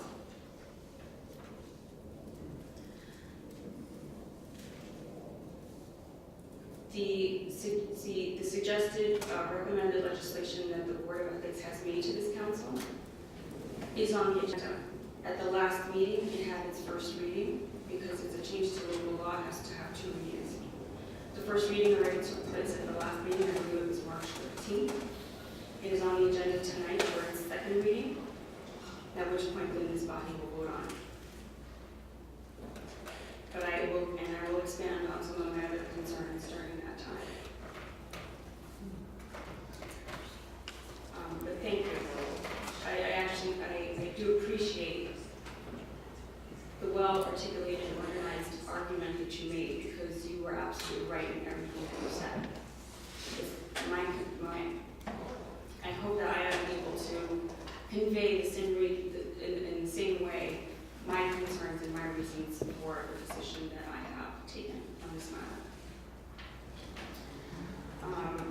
Mr. Billy, you did ask where's the money coming from for the attorneys and how much have we spent. Honestly, we don't know. The question has been asked of our law department and the corporation council. It's information that has yet to be shared. We do have an issue of transparency and proper reporting to this body. The comptroller does not share monthly expense reports. She used to, but that practice has stopped.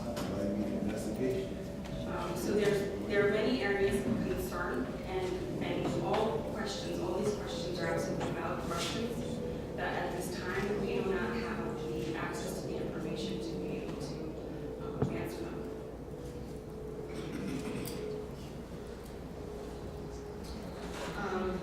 Ms. Marable, thank you for your comments. I commend you on doing some research and trying to inform yourself of this issue and sharing that with us, because that's important.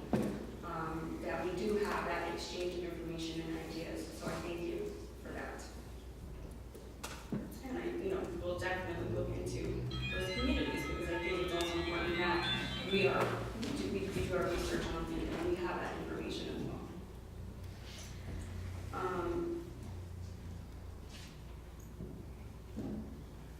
Ms. Marley,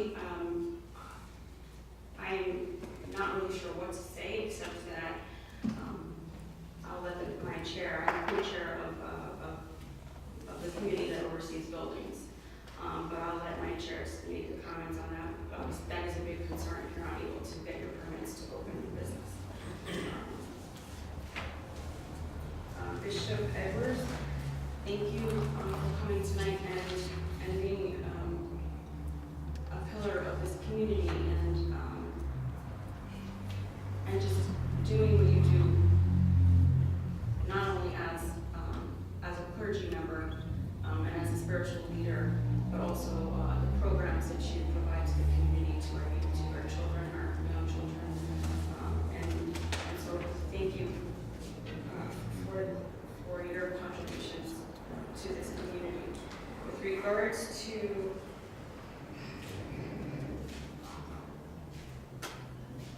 answering those questions regarding the comptroller and whether bills are really being paid, for all intents and purposes, it appears that they're not. But because we have vendors who are filing lawsuits against the city for not payment. We can't ignore that. Despite the fact that the comptroller says to the contrary, that she's doing her job and paying the bills. So there is a big discrepancy here that has to be unraveled and investigated, and certainly so that we have a clear understanding of what exactly is going on. But I certainly do like the idea of inviting her for a public forum for us to hash out and share, make it as open and transparent as possible. That's right. So thank you again. Thank you everyone for coming out. I appreciate your participation and your presence here. It means a lot. Thank you. I like that. Thank you. Good. Councilwoman Ferguson. Thank you, Council President. Good evening to the community. Thank you for being here. Thank you for bringing us your concerns, because we are representatives of the people. So, Bishop, as you're leaving, I'll just say that the notes that I make is what is said by the constituents, so we can remember how to appropriately respond. Thank you. Thank you. Thank you, Bishop. I've kind of grouped my responses so I won't be long-winded. And I hope that the community members, including Mr. Rose, Mr. Walker, and Mr. Mew, will be able to get some resolve to their concerns. So, I'm sure bringing it to the attention of the appropriate committee chair will probably help with alleviating that. Mr. Ritter, it is always good to hear from you. It is always good to have your perspective here. So thank you for coming in. I'll respond to the Memorial Field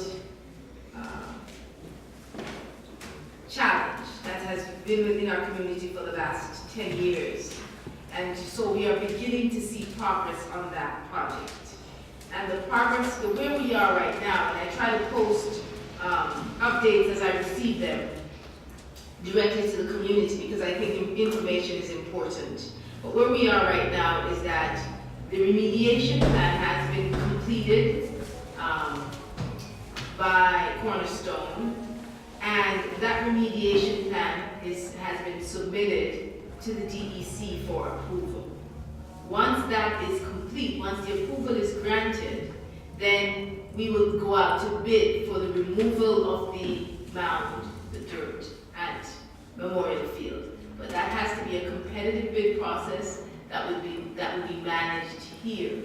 So that's where we are. And once that's complete, then it will be cleared away for the county to take over managing the renovation of Memorial Field. The important thing to understand is that the county and the city, all the city elected officials of the city, want to hear from the constituents. That is why we're having a public forum on April 2nd at Graham Elementary School, 521 East 5th Street, because it's important for us to hear from the community, to talk about what Memorial Field is going to look like.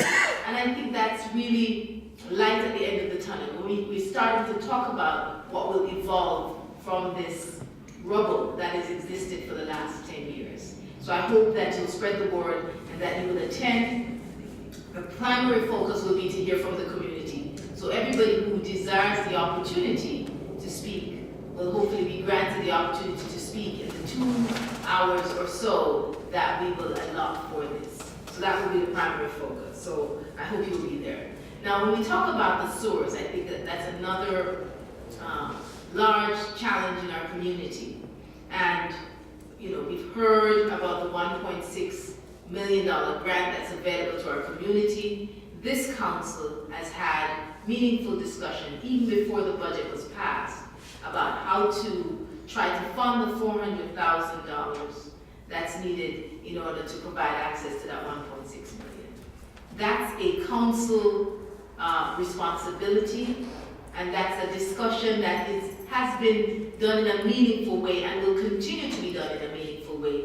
It is not the responsibility of any one committee member or any one council member, because it's a lot of money, $400,000. We're working with a budget that passed really late, and that has some lacks in it. You know, I say that, you know, that they're glaring omissions. I continue to say that they're glaring omissions. But a budget is not chiseled in stone for a reason, because it's a guiding document, right? It's not a dictate, it's not a mandate, it's a guiding document. So that's what we're doing. And so, you know, combing through the budget, as Ms. Marable suggests, is what we talked about last night, is looking at the different line items and really trying to consider where we can identify funds that can be moved into affording that $400,000.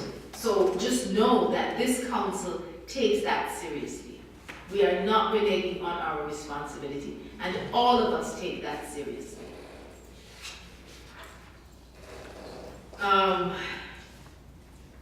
The Board of Estimate, Mr. Eberman, thank you for being here. I believe that the Board of Ethics should have subpoena power. I think that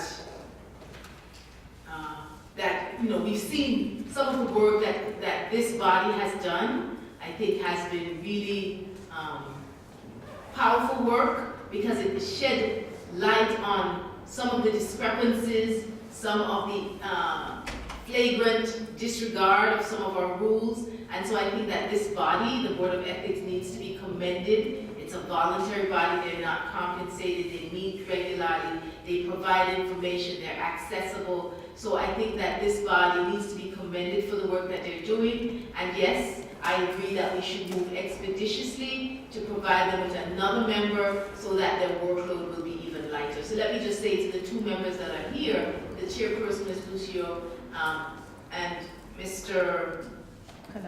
Canada, that I want to say thank you for your work.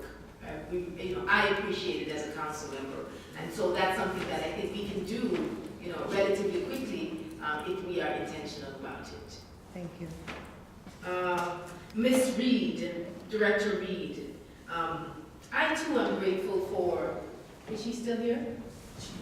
Oh, she left. Yeah, well, I'm grateful for Director Reed's service to our community and to our country.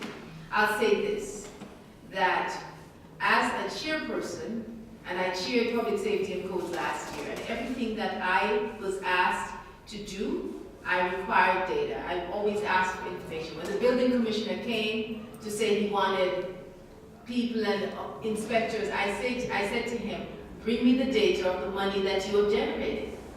How can we justify, right? That's what I said. I said, bring me the data. And I'm doing the same thing here. I'm consistent. I am saying, if we require another person in that office, tell us how many people are being served, how they're being served. If people are going to other offices from Mount Vernon, other veterans' offices from Mount Vernon to access services, get that information from that office. That should mainly be a phone call. And tell us, how many people are going? Is it 1, is it 2, is it 200? How many people are we serving? And do we require 2 people to serve our veterans? Historically, that's not what has happened. So I cannot speak to how efficiently our veterans were served in the past. But what I'll say is that this office has historically been staffed by 1 person. So in order to justify that, because it's going to cost your taxpayers, yours and mine, our taxpayer money, we need data to back that up. It's data that drives decision making.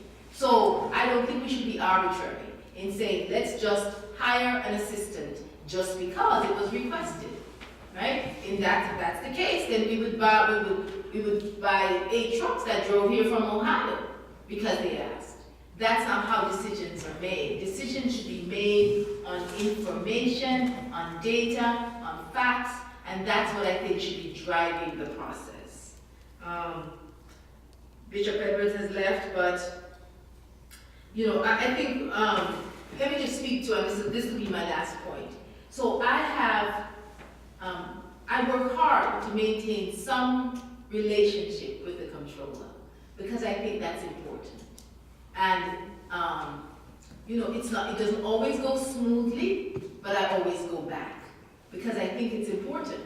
And so for example, what we know is that there were many line items that ran out of funding back in April or July last year.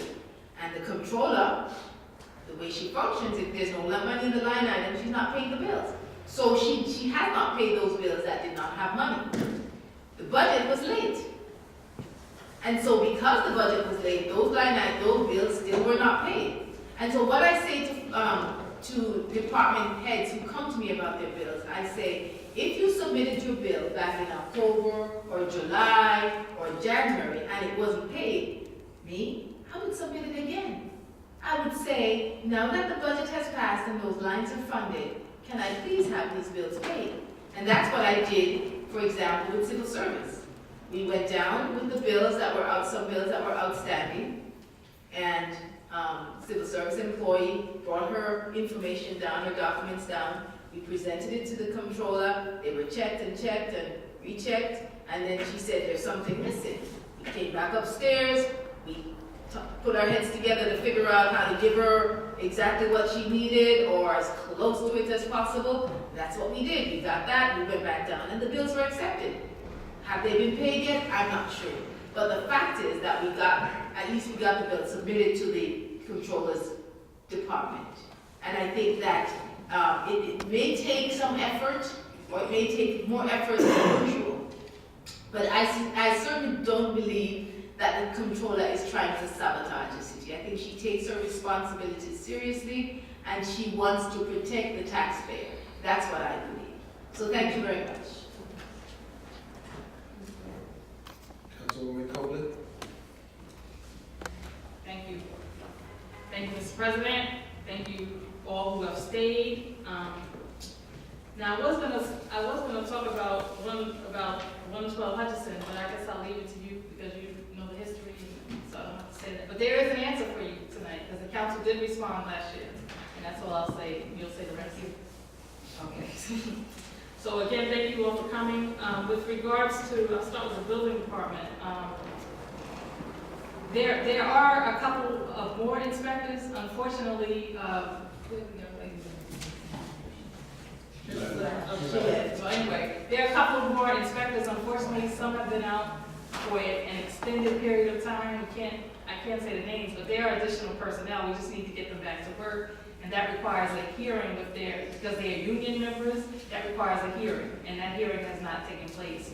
And I think for one person, this is the second year, it's been 2 years that they've been gone and still being paid, and we haven't had that hearing with regards to the building department. So we can't use names, but that is a concern, even though because it is because the building department brings in money through permits and stuff. Hiring additional people is not a bad thing, but first we have to have corrective action and bring back the people who are in our employ and have the hearing so they can start working again. That's the first thing. That's first. Certainly all of you who came to speak about the sewer issue. It's not my committee, but it's really all of us who are working on it. It's a serious concern. It's something like Councilman Ferguson said. None of us have taken it lightly. We're just trying to locate the funds to do it. It's not like we didn't want to do it, but we have a balance. Even though we're not the controller, we have a fiduciary responsibility here too, to balance and pay over time so that we can protect the taxpayer as well as get what needs to be done. So that's our role here. It's not about being obstructive or anything like that. I mean, there has to be a balance because if it's like your children, they may want everything, but they have to get things over time. You can't get everything at the same time. So I just want to say that we're doing our due diligence. with regards to the Board of Ethics,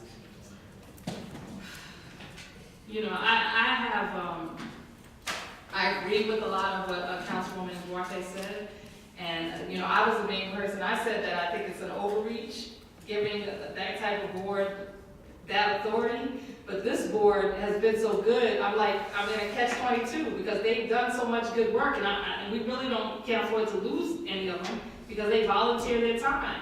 But I do have concerns about giving the board, which may not always be as effective and efficient as this board, those powers. And it has nothing to do about hiding anything. It just has to do with the reality of the situation. Because some people get these volunteer positions and, you know, they overreach and they do things that since we appointed them, we basically have to take the hit for it. And it's a difficult thing. It's no doubt that we need the Board of Ethics. They functioned, they've done well by our city. So I'm really,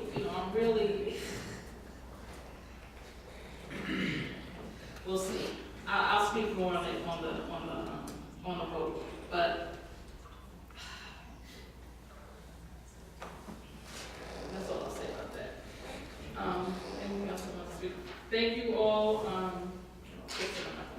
Director meeting I'm not going to speak about. And, you know, thank you all for coming. That's all I'm going to say about it this time. Thank you, Mr. President.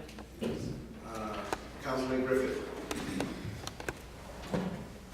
Thank you, Mr. President. I'm going to start with the folks up back at Hutchinson Boulevard. Thank you for coming out, and Rosemary Gerald, one of our school board members, welcome to the City Council. We thank you for your service there. You deserve to be recognized in that regard. I am familiar with what is going on down at 112 Hutchinson. There is a land use meeting that happens that's not open to the public, but it is a meeting of the land use board chairs and the committee member from the council that chairs finance and planning. And we've discussed this issue because you are correct.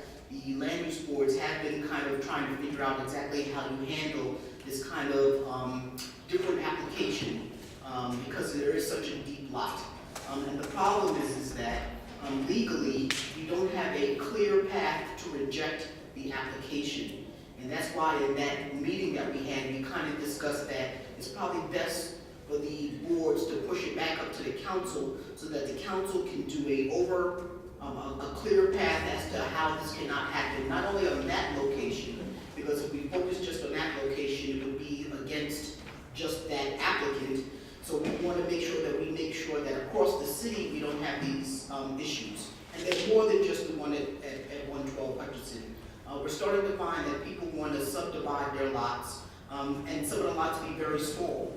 Now, I have to admit, 112 Hutchinson has a very deep lot. So if that had frontage onto the street, it really wouldn't have been a problem. But in this case, your backyard would be looking at somebody's front yard. So I've asked the planning department and the planning staff to construct some legislation that talks to certain things that will prevent that application from happening and other subdivision applications. And of course, since that's going to be written into the land use law in the city of Mount Vernon, it has to come to the city council.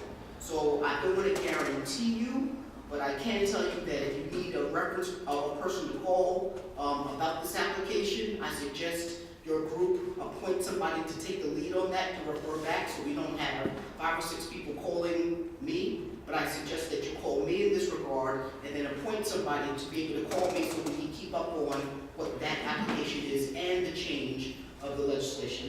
That's perfectly fine. I'll be that person. So it's no question that I understand the area. I had a good friend that lived down the road. I had certain questions like, isn't there an easement road in the back of those houses, but it doesn't go that far down? I know up the road it does have that, but it doesn't go that far down. It's a very deep lot, but we don't want that to happen, and I think we have a way to get around that. So the reason it's taking so long, and you should be happy it's taking so long, if it happened quickly, it would have been approved, and you wouldn't have been happy. So this is good news that it's taking so long. Give us a little bit more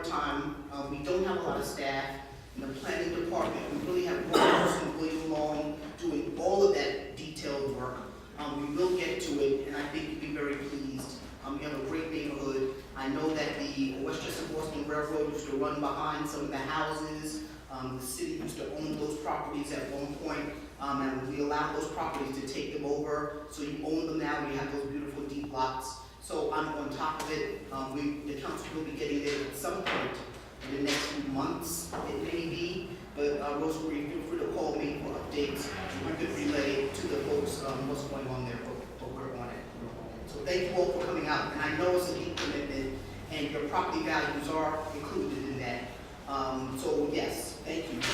But feel free knowing that I'm on top of it, and I have a good sense of what's going on. And I'll update the council a little bit better what the issue is as well. So thank you. Thank you for your time and effort. We'd like to thank you so much for your concern. Thank you, absolutely. Mr. Plummer, and I know Mr. Brandon is here also. Thank you for coming. I know you mentioned that we had a discussion before, and I think it was important for me to step aside and talk to you because that property that you referred to has had a history, at least since I've been back on the council, and I just wanted to refer to you that it was the first time that I was hearing that the former owner had any interest in that property any longer.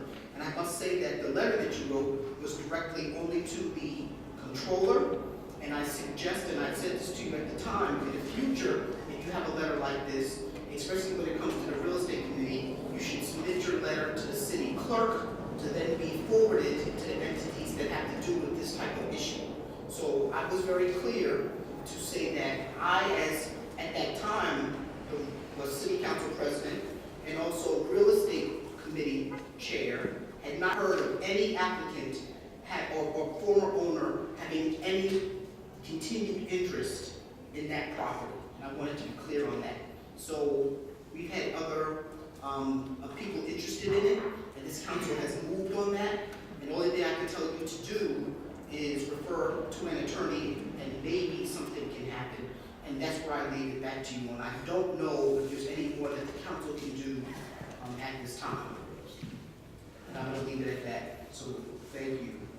I know Mrs. Reed is not here. I will definitely talk to her. I think Councilwoman Farquharson did a great job speaking about the issues because it's under her committee.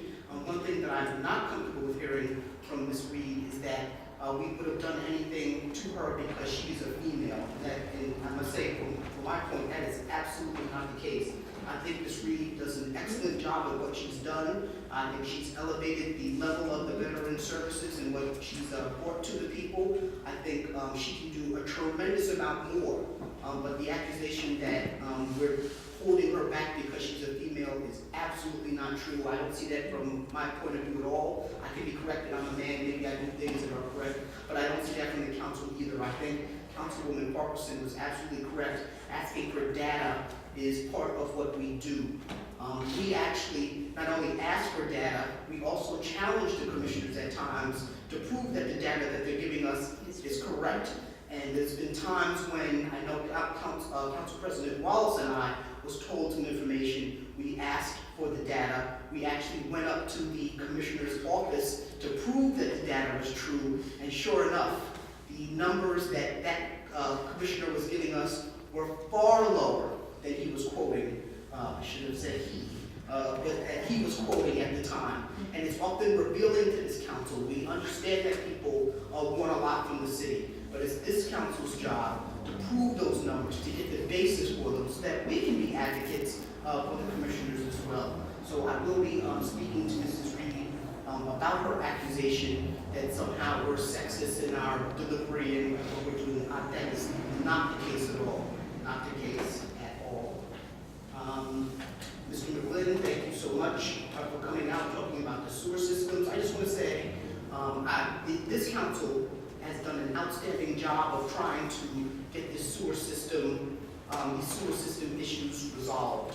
When the mayor came into office, he was misled as to what the original problem was. And since this council has had people on the council for years prior, we had more information than the mayor did about what was going on with the sewer system. And one thing we don't want to do is waste money when it comes to the sewer system. So if you realize the mayor's been in office, this is his 4th year, he's been complaining about this from year 1, and somehow still he can't get it resolved. This council has allocated millions of dollars to try to get the sewer system repaired. And it's an excuse after excuse after excuse. We bought the major power washer, And we bought the 8 camera. people, I forgot to say that, too. We hired 8 new people in That's right. 17. I forgot to say that when I was talking. That's correct. We hired new staff to operate those equipment.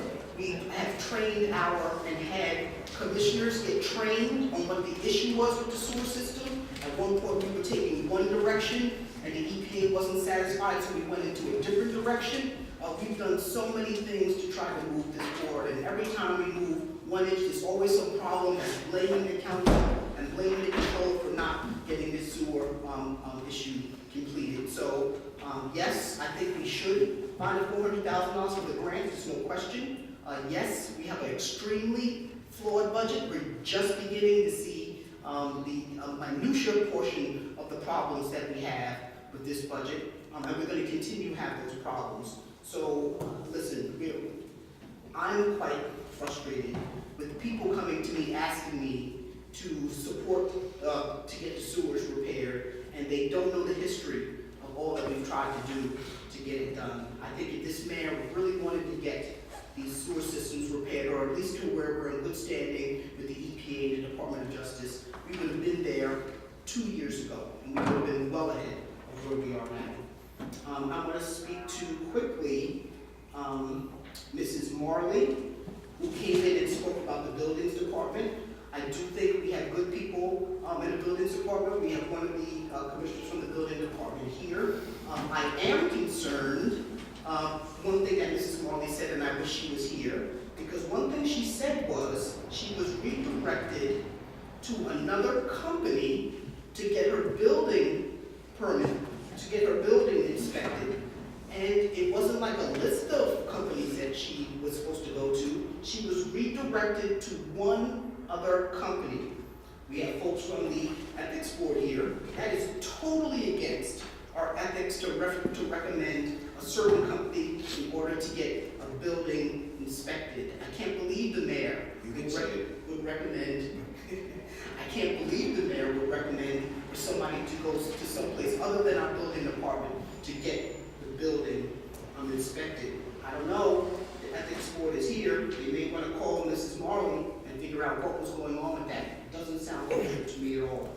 In regards to the ethics committee, yes, I think they're doing an excellent job. I've come to the determination that a lot of our problems that this council has had when we've taken the mayor and whoever else it may be to court is that the courts believe that there's some kind of political issue, and it's because we want the mayor out, or it's because I'm running for office that I'm trying to heighten up something that is not the case. And that's why I think this ethics board can really transcend all these inner fightings that we have going on. This ethics board are members of the community just like you are.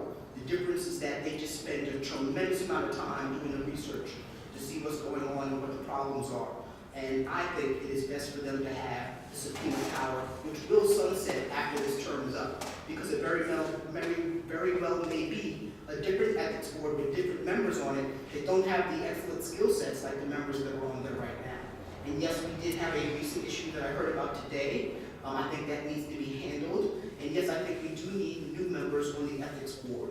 But I am in support of their subpoena power because the work that they're doing is work that this council has not been able to do. And quite frankly, they're more accurate in what they're doing than we could ever done because we're spread so thin.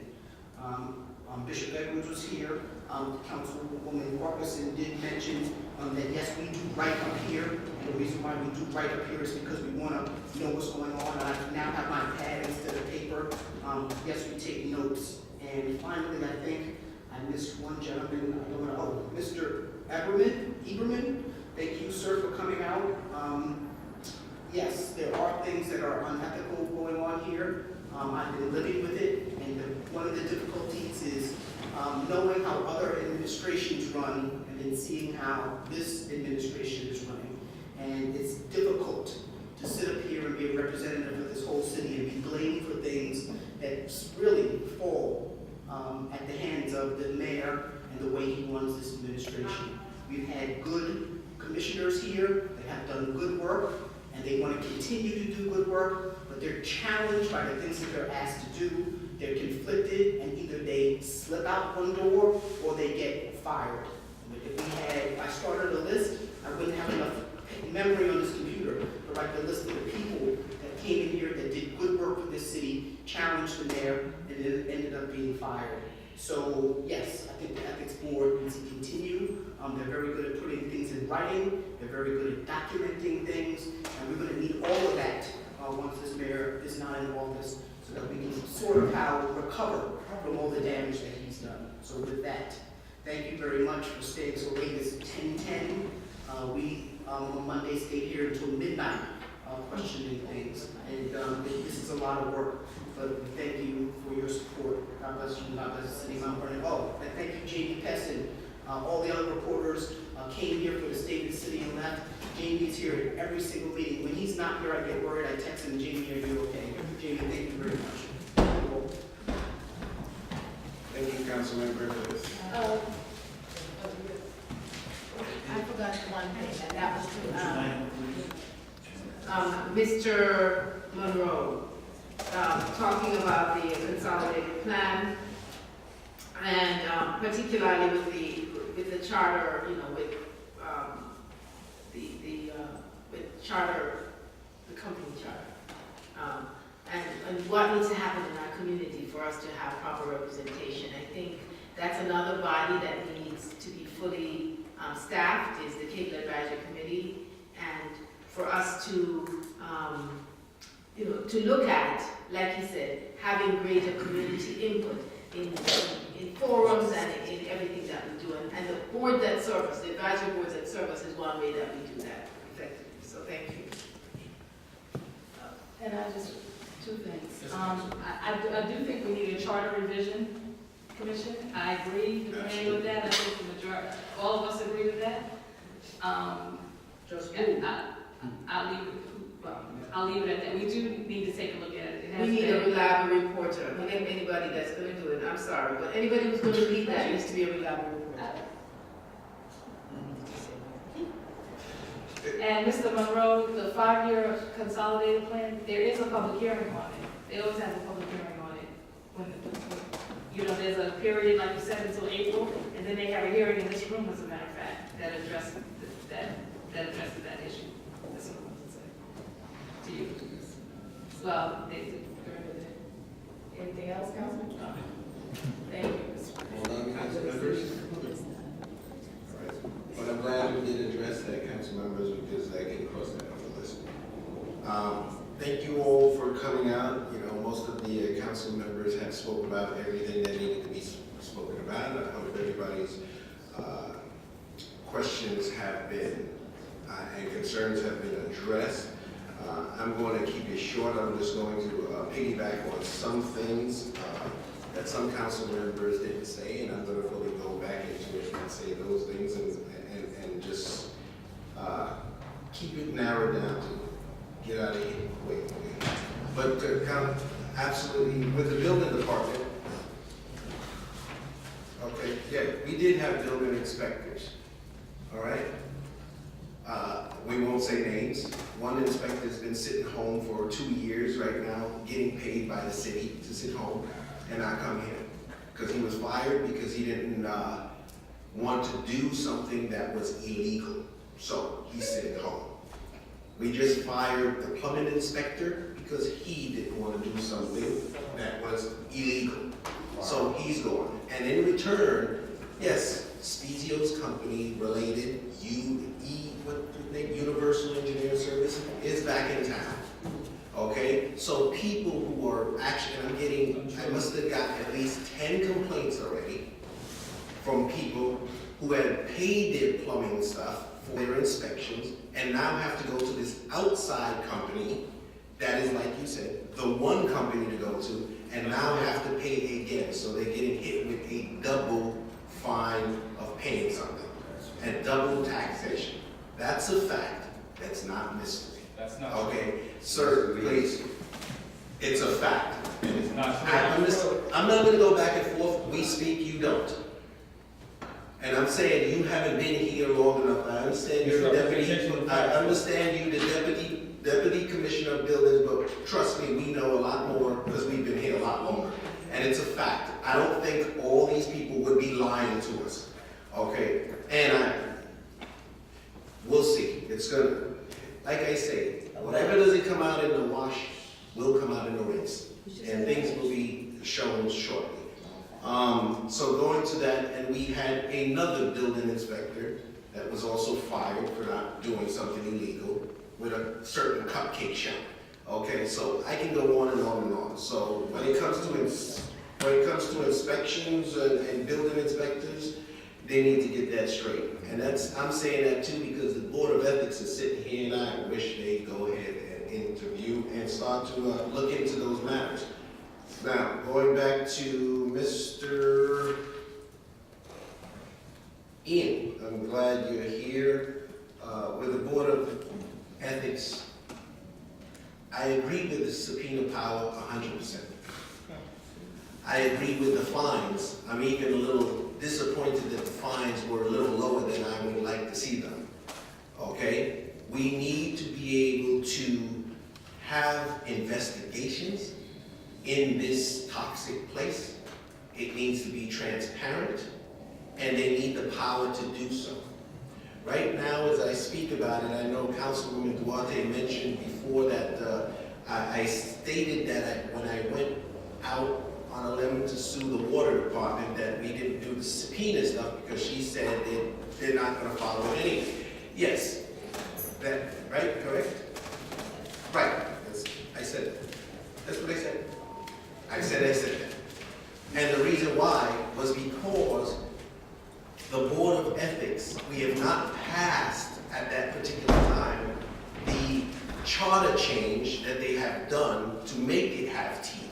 So when you do not come, you are fined. So these are the things we need to do. They are not going to show up, others are not going to show up, they should show up. First of all, in other cities, if you don't show up, you usually get fined or fired. We're the only city that want to actually protect people to do the wrong thing. And it's wrong.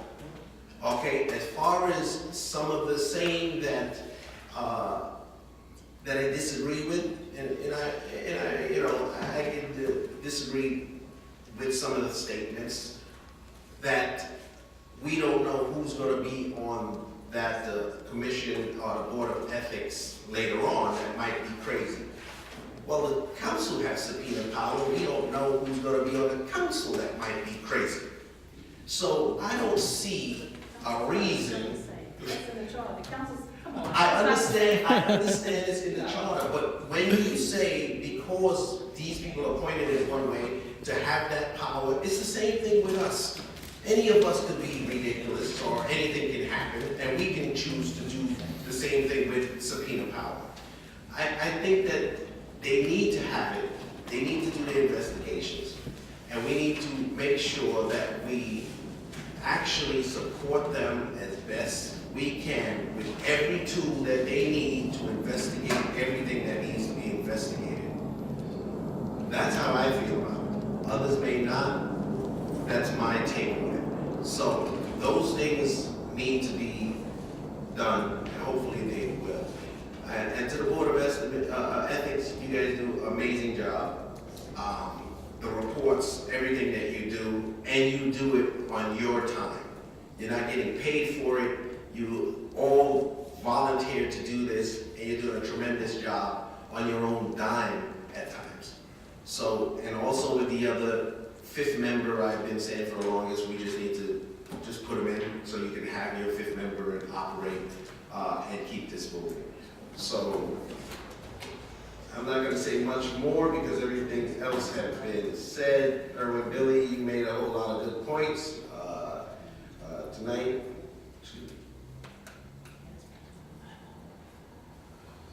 Oh, and Memorial Field? Yes, we have a forum on Memorial Field, which will be April 2nd at Graham School. And everybody at 6:30, and everybody can come out. All of the elected officials will be there to hear what you have to say and your input in which direction we're going to go with this field, which I think is a great idea. So hopefully we'll see you then, and